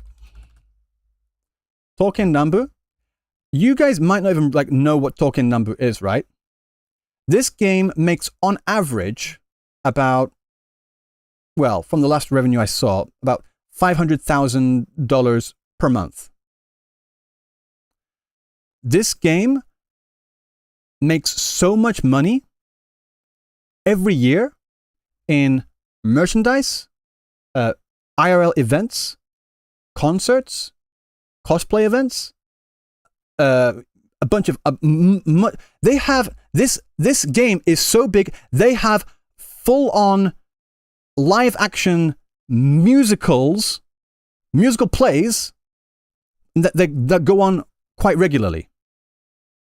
This game is fucking huge, but it doesn't make much on the gacha. It is a gacha. It's based, all this property is based on the gacha. This game makes so much money, it's just not on the game itself. And that's the thing. Because these female players, because it is majority female players in this one, let's be honest. These female players, but not always, not all, are spending so much damn money. So much damn money. It's not even funny. I hope Kuro makes a Silver Ash-like resonator in Wuthering Ways. Oh, I love Silver Ash. I want Silver Ash. I want Thorns. I want Ulpanius. Ulpanius would be pretty cool. Yeah. So, where was I? What was I talking about? Nothing. So, yeah. That's just, we need to put that myth to rest. Because I see it so often. I see this phrase being put out so often. It really annoys me, I'll be quite honest. Of where people's that will say that the male wanters need to put their money where their mouth is. They do. It's just in a different place. It goes to the same company, it's just in a different place. Sorry. Capitano Tier Night Dude? Yeah, I want a Capitano type character as well. Capitano, Cadanto, I want those types of characters as well. But, yeah. Back to here, let's go. Another example is Fleur-Elise. She has very large breasts, obviously, but they're often exaggerated by the low angle Wuthering Ways likes to use for her. In game, they actually add to her silhouette well without looking crazy. That's 50-50. I don't really care about this one. Like, the thing is, though, like, yes, they are huge, but the way that they're presented in the game, it's not always like, look at these breasts, look at them, look at them jiggle. No, it's not like that at all. It's just like she has them, and then she has them, and that's about it. That's that. My particular issue with fan service is, guys, I like hot characters, strong characters, cool characters. I love them. Like, Fleur-Elise is literally one of my favorite, like, in the easy, like, top 3. Maybe top one. So difficult. Yinlin, like, just like, the best characters like Yinlin, Changli, Fleur-Elise, Baizha's still up there because I love Baizha. Honestly, she's like low-key amazing, right? And they're all hot. They're all hot. But the thing is, like, they're not presented in a way of, like, it's not in your face type hot. It's not like constantly, look at these boobs, look at this ass, look at this coochie. Like, that, like, is like, I'm just not interested. I just want them to be hot naturally. I don't need it in my face. The more they make it in my face, the less interested I become. It's just like, I'm trying to play a fucking game right now. I want them to be hot. I want them to be designed well. I want them to be designed beautifully. I want them to be designed hot as well. It goes for males and females. All of them. All of them. I just want really well-designed characters. But once you've got things in there that draw unneeded attention, that's like, it stands out, and it's made to stand out because that's what they want to draw your attention to. i.e., I'm speaking specifically about, say, for example, Camellia's jiggle physics.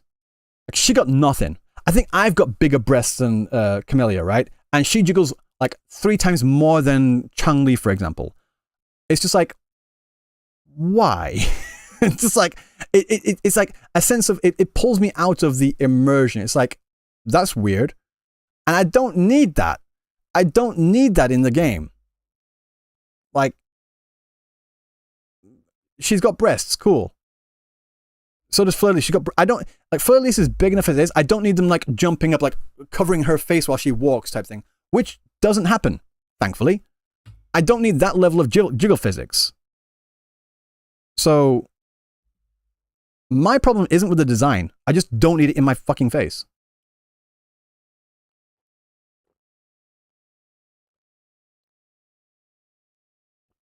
Does everyone understand the difference? I want hot characters.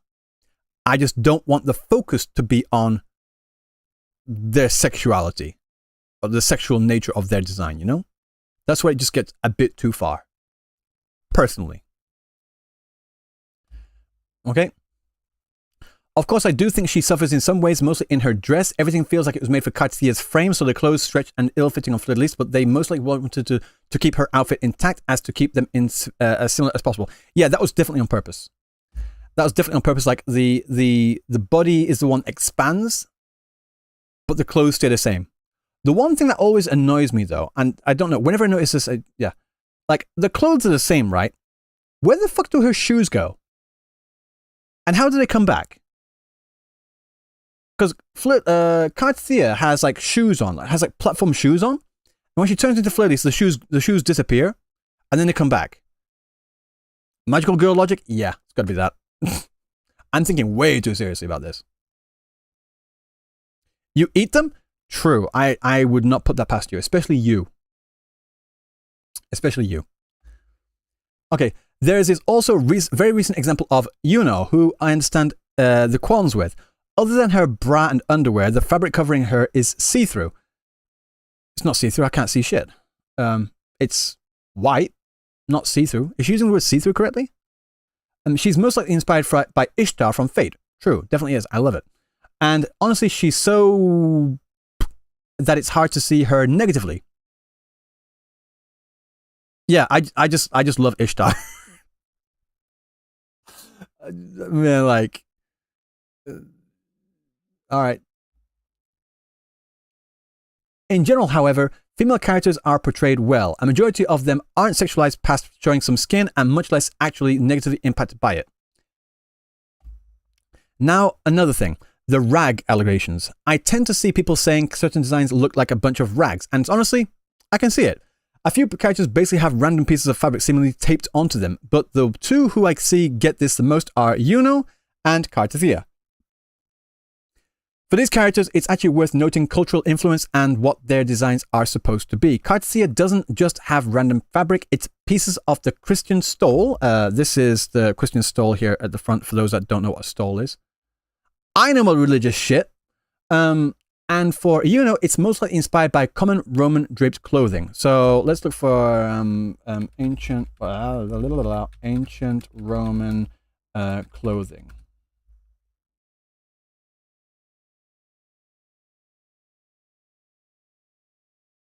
I think they're talking about this. Like, well, with the white fabric type thing, yes, but the actual overall design is very clearly based on Ishtar.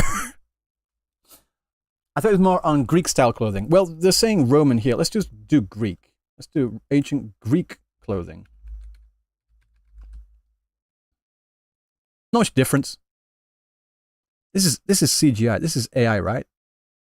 That dude on the left looks like AI to fuck.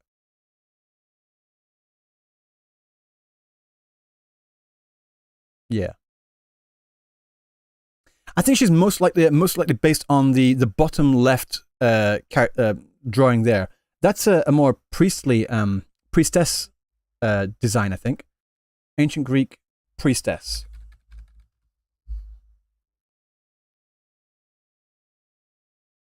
Like, Yeah, there's a lot of like skin being shown. Usually, like it's usually over something like this. I think like this type of thing was the main design asset. You can't see it there. So like the rag design, that's like the one on the right here, you know? Like obviously she has less fabric on her than this, but it's like within bounds of reason, in my opinion, you know? Hot wood. Free flowy clothes. So yeah. Anyway, thanks for reading. It's been annoying constantly seeing complaints that I disagree with since 1.0. Luckily, Wuthering Waves will never be the black and white pernt game they wanted to be. Bye-bye. And also, no overly negative comments, please. We can have a civil conversation. No, we need to fight. We need to have a war. Like, full-on, guns-blazing war. And if I don't get it, I'm going to kill you anyway. Yep. Back. There was another post I want to see. Going back now. In defense, it should be here. Okay, so this is just like an extra on there. I've seen people criticize Yuna's design with the logic that she's supposed to be a priestess. Let's keep in mind that Septimon is an atheistic state and she's not a religious figure. Showing her skin was likely a design choice meant to highlight the difference, the religious difference, the dichotomy in Rinicita. This is the difference here between the more conservative, more quote-unquote prudish Phoebe and the more not so much Septimon. Fun little thing that happened to me. I was in someone's stream a few weeks ago, and we were talking about well, they were talking about something, and someone was in their stream. This is a female streamer, by the way. Someone came into their stream and they started speaking about, again, the whole gathering wives, over-sexualization of female characters thing. And I swear to God, they said that Phoebe was being overly sexualized. They said that Phoebe was overly sexualized because of her tights. And both me and the streamer said to that person, wait, how conservative is your family? Like, what?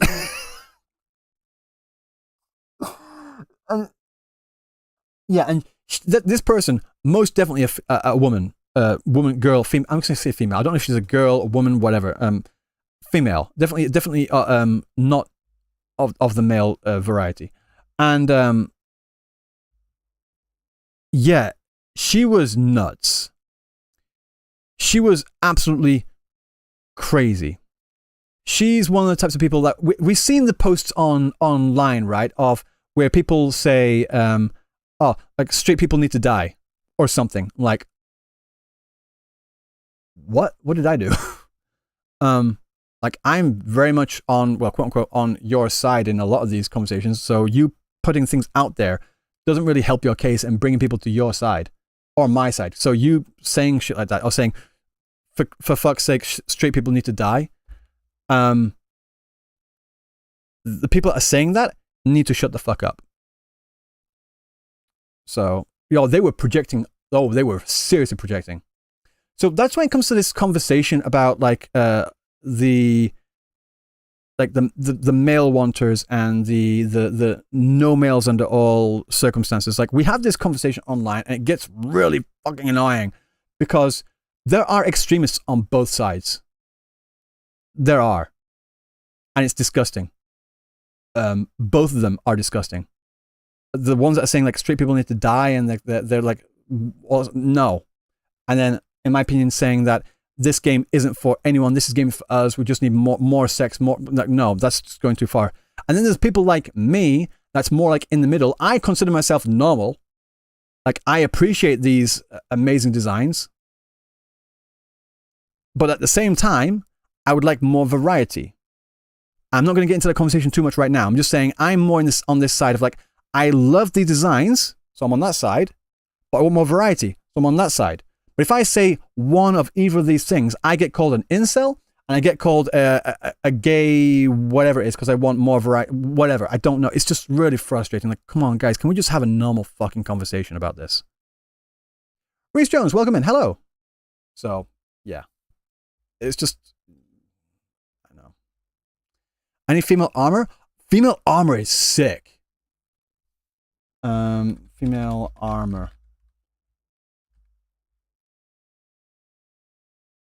Like, I don't know. Joan of Arc type thing here. Let's do anime as well. Hell yeah! Hell yeah! Hell yeah! Hell yeah! Whatever that is. Oh god, we've got darkness down there. Darkness in the bottom right. The one top right, that's Albedo, right? That's Albedo's armor. We only saw that like once. And that armor was so sick. Like, I don't know if I can put that on there. But like, girls in like, women in like this kind of sick armor, it's hot. It's hot. Like, it's hot.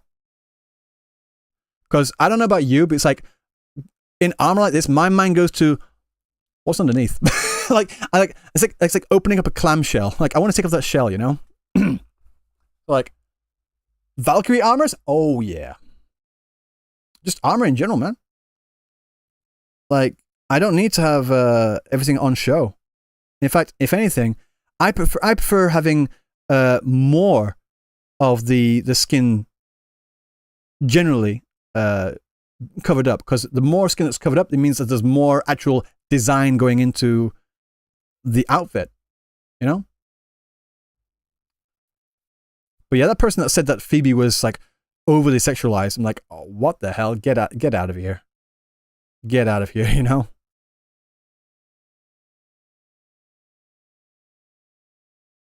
Zanny is also, that's the thing. Right. This is the Zanny that we were shown, and this is the Zanny that everyone fell in love with, right? This design, like pretty much all entirely covered up. And this was something I saw in Japan, right? And I put a clip of this as well from Cabbage Person, massive person in the gaming space in Japan, right? A lot of JP were actually disappointed of her second form, of this form here. They said the same thing, like, why is she taking her clothes off? I'm just telling you what they said. I put a clip of it. In the video. I made a video about this. I put the clip, literally, I just quoted him in it. Yeah, I saw a lot of people in JP. Some people in JP were like, yeah, let's go. Because obviously there's plenty of gooners in Japan too. I'm not saying there isn't. But a lot of people in Japan were like, why? I'm just saying. That's what happened. That's what happened. I think it's supposed to show the berserker state. I think the hair would have done that enough as it is. The hair and yeah. But again, I don't really care. I don't really care. I'm just saying that's what I saw a lot of.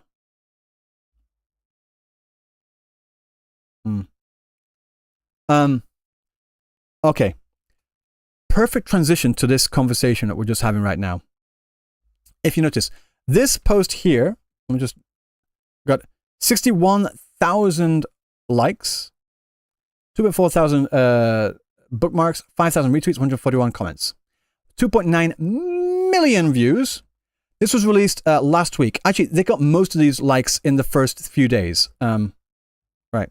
So I need to translate this for you. In fact, let me just do this. This is roughly what otaku like and support for their characters. So this person here is saying, male otaku, they want female characters. Female otaku, they want male characters. Or they like male characters. That's not true. The fact is, the truth is, male otaku, they like female characters and they like male characters. Female otaku like male characters and they like female characters. Yeah, exactly. Both genders want both genders. So whenever we have people saying that the otaku community, male players only want female characters and vice versa, some, sure. I'm not saying there aren't people like that. But the vast majority want both, which is what I was saying before. The vast majority of people want variety. That's it. You know? Equally, I don't know about equally. Maybe it's like Dank Horizon said there as well, a 60-40 or 70-30 split, depending. So I would say like a 60-40. Personally, I think it's a 60-40 split. Or the ratio, again, I've gone through several games. I've gone through Fate Grand Order, I've gone through Arc Knights, Genshin Impact, Honkai Star Rail, a bunch of others, like the more mixed gender games. I've looked for the gender ratio that those games have, and on average, the gender ratio that they have for male characters to female characters is roughly 5-4. 5-4 or 5-3. Genshin has it a 1-2. Genshin and Honkai Star Rail, should I say, has it a 1-2. So every one male character they have 2 female characters. But yeah, even Fate Grand Order. Who doesn't believe me about Fate Grand Order? One second, let me just pull it off because this is in my Google Sheets here. I want to pull it up and not show, like, dox myself. The ratio of characters, playable characters in Fate Grand Order. I'm going to prove it as well. 1 second. Where is it? Wait, where is it? Got it. There we go. Right. These are all the characters that are playable in Fate Grand Order. On the left side here, we've got female characters, and on the right side here, we've got male characters. I got this data around about 2 or 3 weeks ago. So just take away 1, because it's the top one here. Let's just count down to where the end is. Here, no. Split that. No, reverse. Left side male characters, right side female characters. I'm sorry, I got mixed up. Okay, 151 male characters. Then down here, and we've got 258 female characters. So 151, 258. That's a big difference. That's a huge disparity.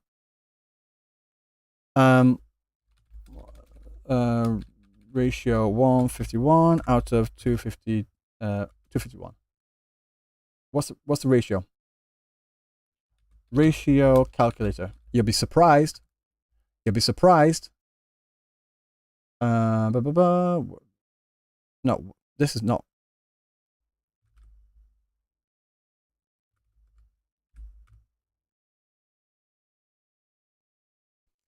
$60 to $100. 60 to 100, then just reverse. Long story short, you minimize it down, that's 3 to 5. That's literally 3 to 5. 3 male characters, 5 female characters. That's literally the ratio that these gacha games typically stick to. 3 to 5. And Fate Grand Order is one of the longest running gacha games, one of the most longest running, one of the most critically acclaimed, one of the most profitable gacha games ever. 3 to 5. And I think in 2019, if I remember correctly, 2019, when there was what was called a drought, a male character drought, the players fucking revolted. 1 to 3. 1 second. I've actually got that ratio. I've actually got the most up-to-date ratio as well for that. Pull it up. Because I'm a nerd, clearly. Okay, so this one here, I got all the characters for Genshin in here. The ratio is 1 to 2. Well, rounded. HSR is also 1 to 2. Wuthering Waves at launch was 3 to 5. Yep. Wuthering Waves at 2.4 is currently at roughly a 1 to 3. But in saying that, that's including the 1.0. If we take a look at if we just take out all the 1.0 characters, including Jian and including Yinlin, take all of 1.0 characters out, we're currently sitting at 3 male characters to 20 male characters. Yeah. That's not the same.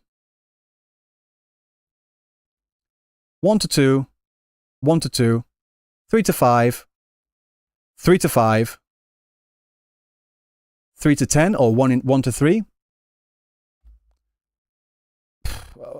3 to 20. Cap, I'm literally showing them on the screen. You don't believe me? 20 females, yes. Camellia, Cantarella, Carlotta, Changli, Shikona, Jinshi, Lumi, Phoebe, Rocha, Showkeeper, Yohu, Zani, Jeje, Kartia, Lupa, Galbrena, Chisa, Augusta, Iuno, and Phrolova. That's...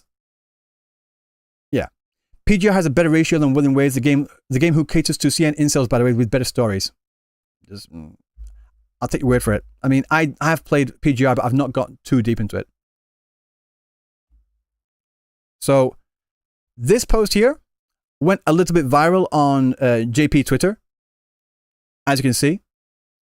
And when people say that you don't understand otaku community or the Japanese culture, this is literally by otaku over here.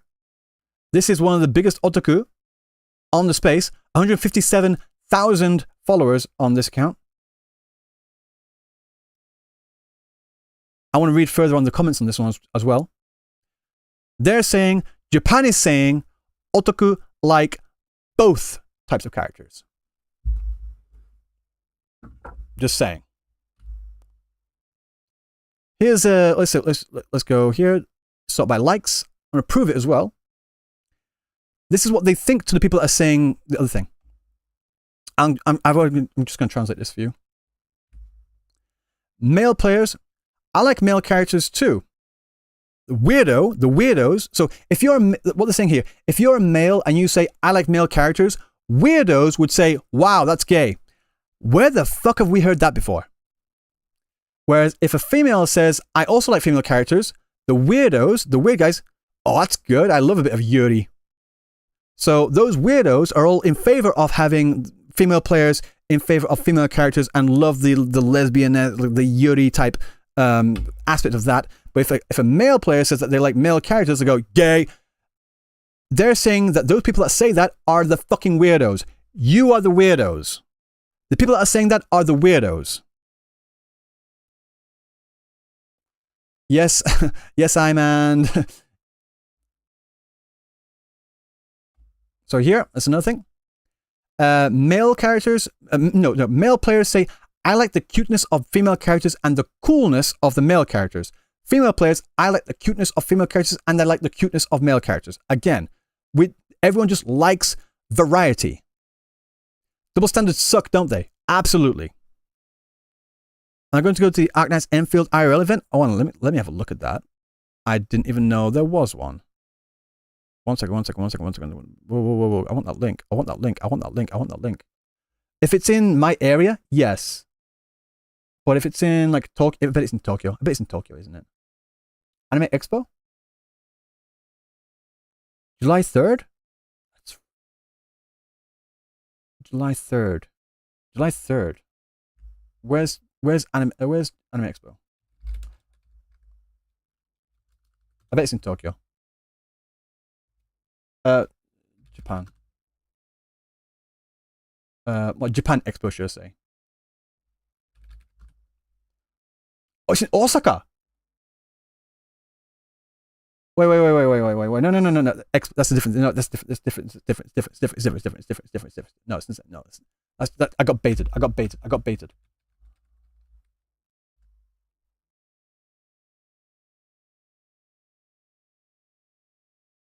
Where's the Japan Expo being held? Where's the Japan Expo being held? If it's in Osaka, I'm going to it. If it's in Osaka, I'm going to it. Wait. They're not even in Japan. It's not even it's not even an actual Japan expo. No, I'm not going to then. If it was in Japan, I would. But it's not. Thanks for baiting me, Hack. Thanks for baiting me. Yeah, Gamescom. Gamescom's for Deutschland. Debated. Yeah. Thanks, Hack. You're getting banned now, you prick.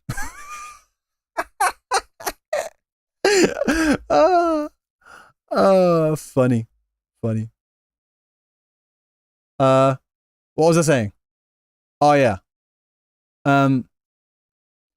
This person here is saying, as a male otaku, I love my male characters. Plenty of Genshin in there, but you know.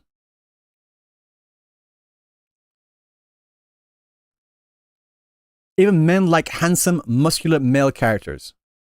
Hell yeah.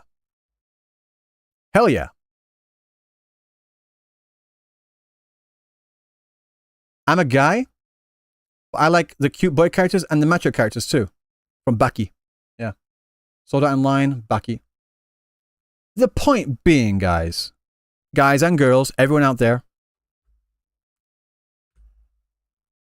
the people that say that if you're a male player and you like male characters, you're gay and that you're weird and that you don't understand Japanese culture, you don't understand anime culture, you don't understand otaku culture, they're wrong. They're literally wrong. And they want to call people like me tourists. Those people literally do not know what the fuck they're talking about. They are the tourists. They get all the information online. They get into their little bubble and they think that what they see every day is the truth. That they think that all the stuff that they see is what it's like in Japan. As someone that's lived in Japan, like actual Japan, for 15 years and been pretty deep in the otaku community, as in like I'm quite famous in the cosplay community, particularly to do with Fate Grand Order specifically, I think I'd have a little bit more of an idea of what is and isn't normal in the fucking space over here.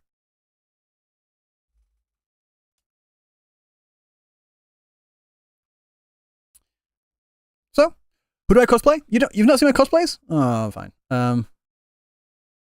Wait, no. Fine. Where's my other account? Am I logged into my other account on this one?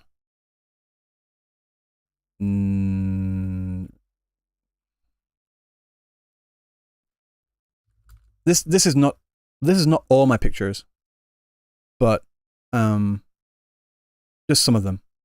I've got a cosplay account on Twitter, but I've not. Instagram's being a bitch. Instagram's just not letting me. Oh wait, now it is. All right. My main characters that I'm mainly known for are like Kenneth from Fate Grand Order. That's the main one I'm most famous for. Like literally famous for. Kenneth from Fate Grand Order. I like Archer as well. I love Archer. I love Archer so much. That girl on the left is my ex-girlfriend. Oh. I love my cosplay for Agent Smith from Matrix. Love it.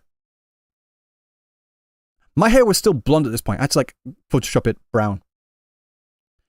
Chloe is great as Diarmuid. Here. Yeah.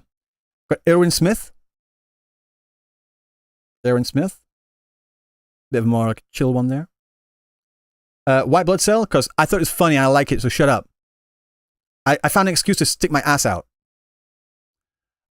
This there. Sir Nightai. I was like trying to recreate this image. So I like this image there. I like that. This one was out in Osaka at a cosplay event, obviously. This is also another recreation of that image. Got a bit of Wesker in there because I love Wesker. Wesker's a badass. I love it. More there, more Wesker. More Kenneth with the mark. More Sir Nightai. I've got a bunch more as well, but that's just that I've uploaded on here. Yeah, I've got people that follow me on Twitter that most likely you guys will definitely know because they have like, say, 300,000 followers themselves and they follow me. They follow me. So otaku culture is nothing like they are saying in Japan. Otaku culture, they have that certain aspect to it, clearly, obviously, but it's not nearly as gross and degenerate as people seem to think it is. If you had more hair, you could have done Virgil. I would have loved to have done Virgil. But the thing is, I don't know why. I hate it. I hate it that all the characters that really suit me are like, it's always slick back hair. And it's so fucking, like, doing a slick back hair wig is literally the worst. It's so difficult.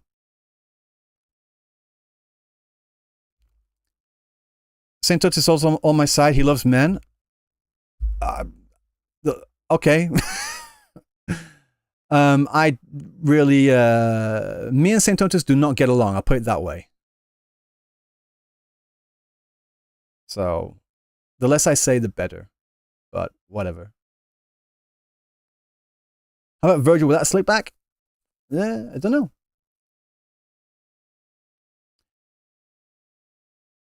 So yeah, there's that. There's that. I wanted to show you that, guys, that because I see this a lot. I also have another post I wanted to look at as well, but I think that would actually get me demonetized because there's a post that I found that has like 100,000 likes on it that would actually go against what I've just been saying. Because that one is actually quite degenerate. It's like these two boob controller things with like nipples for the control. It's really weird to explain. But the point of that post is like, even everyone in Japan, like it got a lot of likes, but even in Japan, most if not all of the replies were saying, "What the fuck is wrong with you? Lol, love it, but what the fuck is wrong with you?" That's generally the general sentiment of like when you see something weird that's happening in Japan.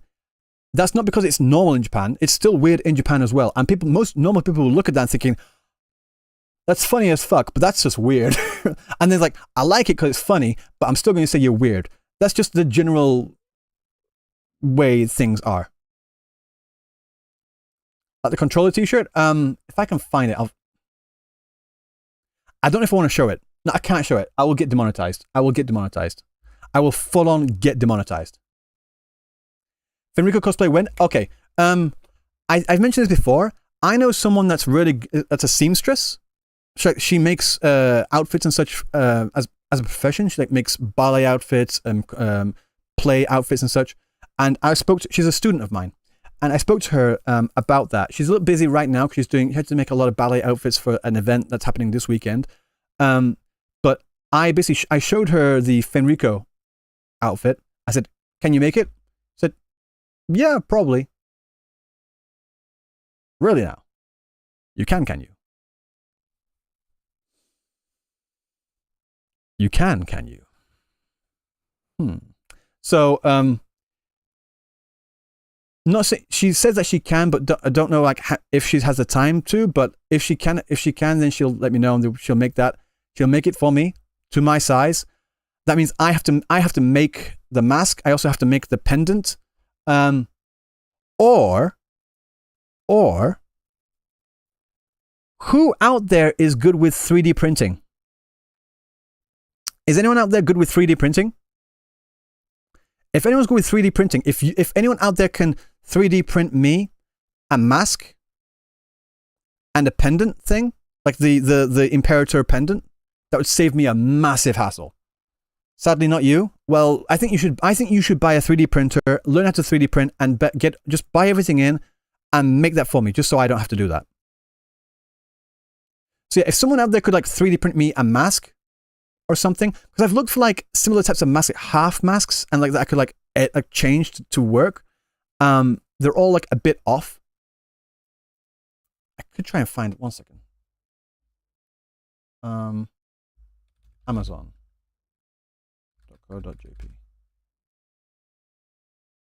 Okay. Mask. Not this kind of mask. Plastic mask. Not this type.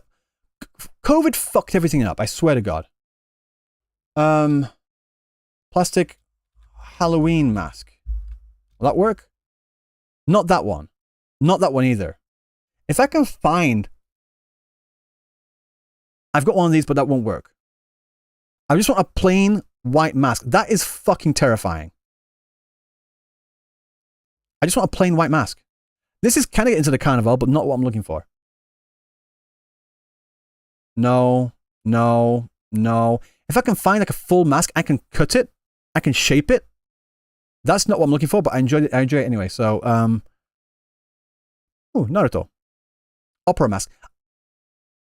Something like that, maybe. This is from the other side. This is pretty cool. I like this. I just like this in general, but that's not what I'm looking for.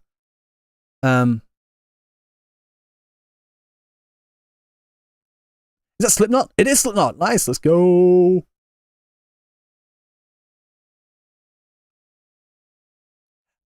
True story. I actually have. I have it somewhere. I actually have a mask, a masquerade mask that looks so much like Rover's mask. I wore it about 10 years ago when I went to USJ just as a magician. Don't ask. It was a whole Halloween thing. It was for Halloween. I can't just find a simple plain white mask.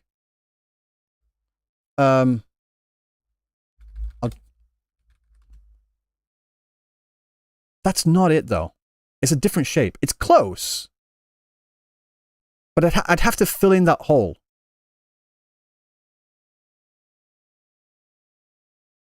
I'd have to fill in that hole. But the thing is, I love filling holes, you know? I love filling holes.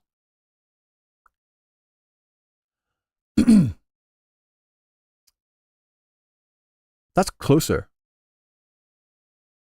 Hang on, that's close. That's close. What's it? Fenrico. Fenrico Wuthering Waves? Because it's like just down there. So it's not... I'd have to cut off the nose.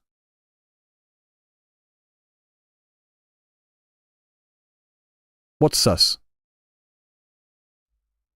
I have no idea what you're talking about. Not a foggiest clue. Why would you say it's sus? I think you're projecting. You're projecting. You should stop doing that. It's not really healthy. This fox mask is cool. I like that, but I'm not going to get it. I wonder if I can find my old mask that I bought. It's like a black and white mask. It's like one of these, but black and white. It was so cool.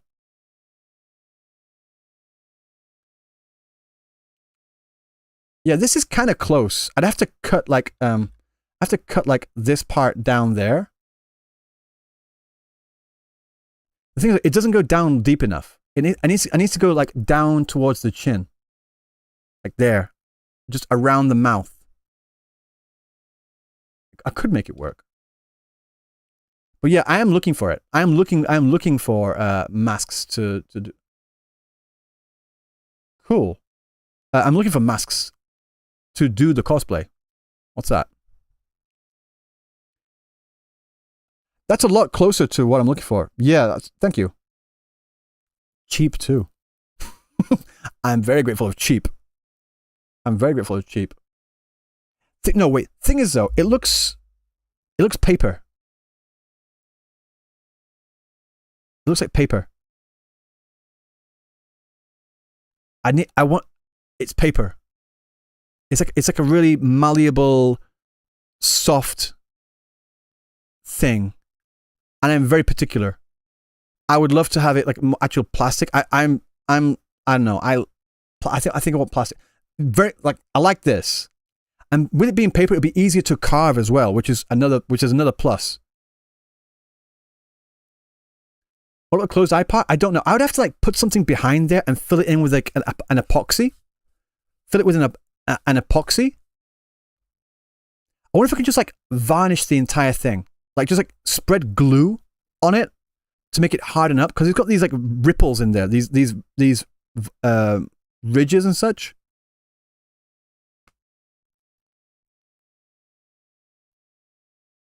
What are we discussing right now? My Fenrico cosplay. How about clay?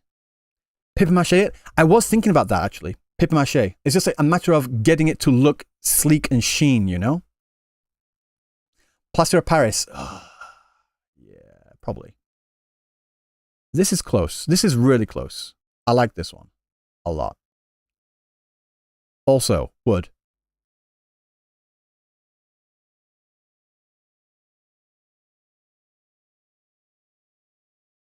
Wood.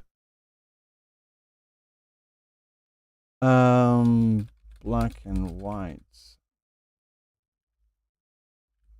Masquerade.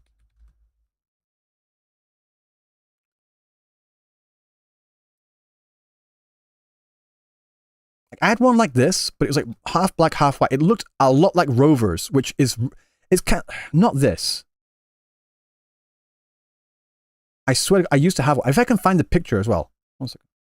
This might be the closest thing I'm trying to look for, like actual plastic thing. I have to like fill in the back, filling one of the eye holes with epoxy or something. This is probably the closest thing I can find. Oiled up Fenrico cosplay? No promises on that, I'm afraid.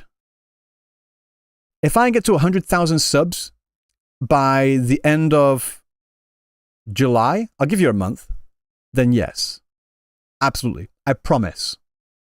And I keep my promises too, unlike some people. This is it! Wait, no. It was very similar to this. I bought one of these. It's not the same, but it was very similar. I bought this mask years ago. Years ago, I bought this mask. I can't believe I just found it. Oh, it's a good mask. I like this mask. It was really cool.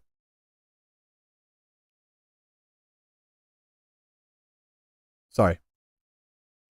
Anyway, finally found it. Happy about that. I feel like I've done something with my life today. Anyway, so yeah. Hit me up if you'd like need someone to commission studio and print cosplay accessories. You also look. Oh, you live in Japan too, and you can do 3D stuff. I've got a friend that's coming tomorrow. In fact, he can 3D print stuff. So I might ask him. But if he says he can't, I will definitely hit you up, like straight up. Absolutely. Oh yeah. So guys, with that being said, I mentioned, I put this on a YouTube post that I am going to a yukata festival this weekend on Saturday. So I will not be able to watch the Summer Solaris thing like live when that drops, but I will watch it later that night. It might be a little late because, like I said, I have friends coming and staying over. They're coming over tomorrow night, in fact. And they're staying over tomorrow night and also Saturday night.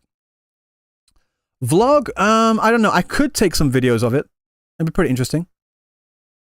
I actually think, in saying that, I actually think on Saturday night, I'll just stay in my yukata and we can watch the Summer Solaris thing in my yukata. Do I have a Fenrico wig? No, but they're not that expensive. If I just search for, is it more, yeah, I can do that one, like white gray. White gray wig.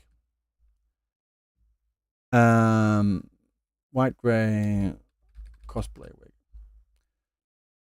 Not that. But usually they have like, I just look for a wig that's similar in color. As long as it's got the length, you can just restyle it. Like this one's got the white there. I actually like the color of this one. I like the color of this one more than this one. It's not plain white. This got like a purpley blue sheen to it. If you notice, like Fenrico, his hair is not perfectly white. It's got like an off color, right? It's kind of off white. So I would probably go for like either this purple here or just maybe a little bit less. Isn't he blonde? No. This one could work. This one can definitely work. The only problem with doing like his hairstyle is very simple. It's just slick back, but it's getting the volume, which shouldn't be too hard with a wig, to be honest. Like you have to like thin it out a little bit, make it look natural, and then Slick it all back. But the problem is hiding the hairline. With one half here with the mask, not much of a problem. This other half though, fuck. But yeah. So I am full on actually working on doing the Fenrico cosplay. You're starting a small business right now, and I'm planning to add cosplay accessories to the mix. I can offer print and wear and detail. Damn, that's really cool. No, absolutely straight up. If I do need you, I will definitely hit you up. So yeah, Fenrico cosplay is in the works, like officially. That's absolutely terrifying. I think I could find one of these masks in the 100 yen shop, to be honest. I might have one at home somewhere. But yeah. Yeah, if it's just plain white, it's not interesting. I think it needs to be like a little purple, little blue. Little tinge. Is it just me, or does Riku really like Fenrico? Oh, I know I do. Like, hair, if just like give me the hair and the mask, shave, obviously. I could pull, I can tell you right now, I will pull that cosplay off phenomenally. You guys would love it. You guys would absolutely love it. How does the mask have some sort of adhesive to stick to your face? Well, if it's something like this, or maybe like something like this, it's just got the tabs on the side there. You'd have to hide one line. You have to hide one line through the hair and like try and thread it through, and not. You basically have to put the mask on first. One tab will be like over here, like an eye patch type thing, and the other one will like be at the back of the cheek here, kind of hidden. That'd be the easiest way. Or you could get face tape. There is actually face tape that cosplayers use to tape down the nets and such. It sticks to the skin quite well. I could just like fold it over to make some double-sided face tape, and then just like literally go stick it, and then we're good. There's a lot of stuff you can do. Like there's a lot of ways to do a lot of different things in cosplay. So yeah. Right, guys. I gotta go. I will be online tomorrow. I don't know for how long though, because like I said, I do have friends visiting, so maybe just a short stream, maybe an hour or so. I actually wanted to make a tier list. I wanted to make a tier list of who I think are the best characters in the game. Well, considering that we just talked about who people think is the worst character. I want to make a tier list just like of the characters, not of their kit. Not of their kit. Just of the, do I like this character? Do I not? And how much do I like them? Like, yeah. And for these new ones here, like, levels of like how excited I am for them. Yeah. Yeah, I was going to do it, but I forgot. I've been too busy. So, yeah. I'll do that tomorrow. I know, it's in the title. I know. I'm sorry. I'm a terrible streamer. Yeah. Sorry. I'll do it tomorrow. I promise. But yeah, I'll see you all tomorrow, guys. All right? Take care. Peace.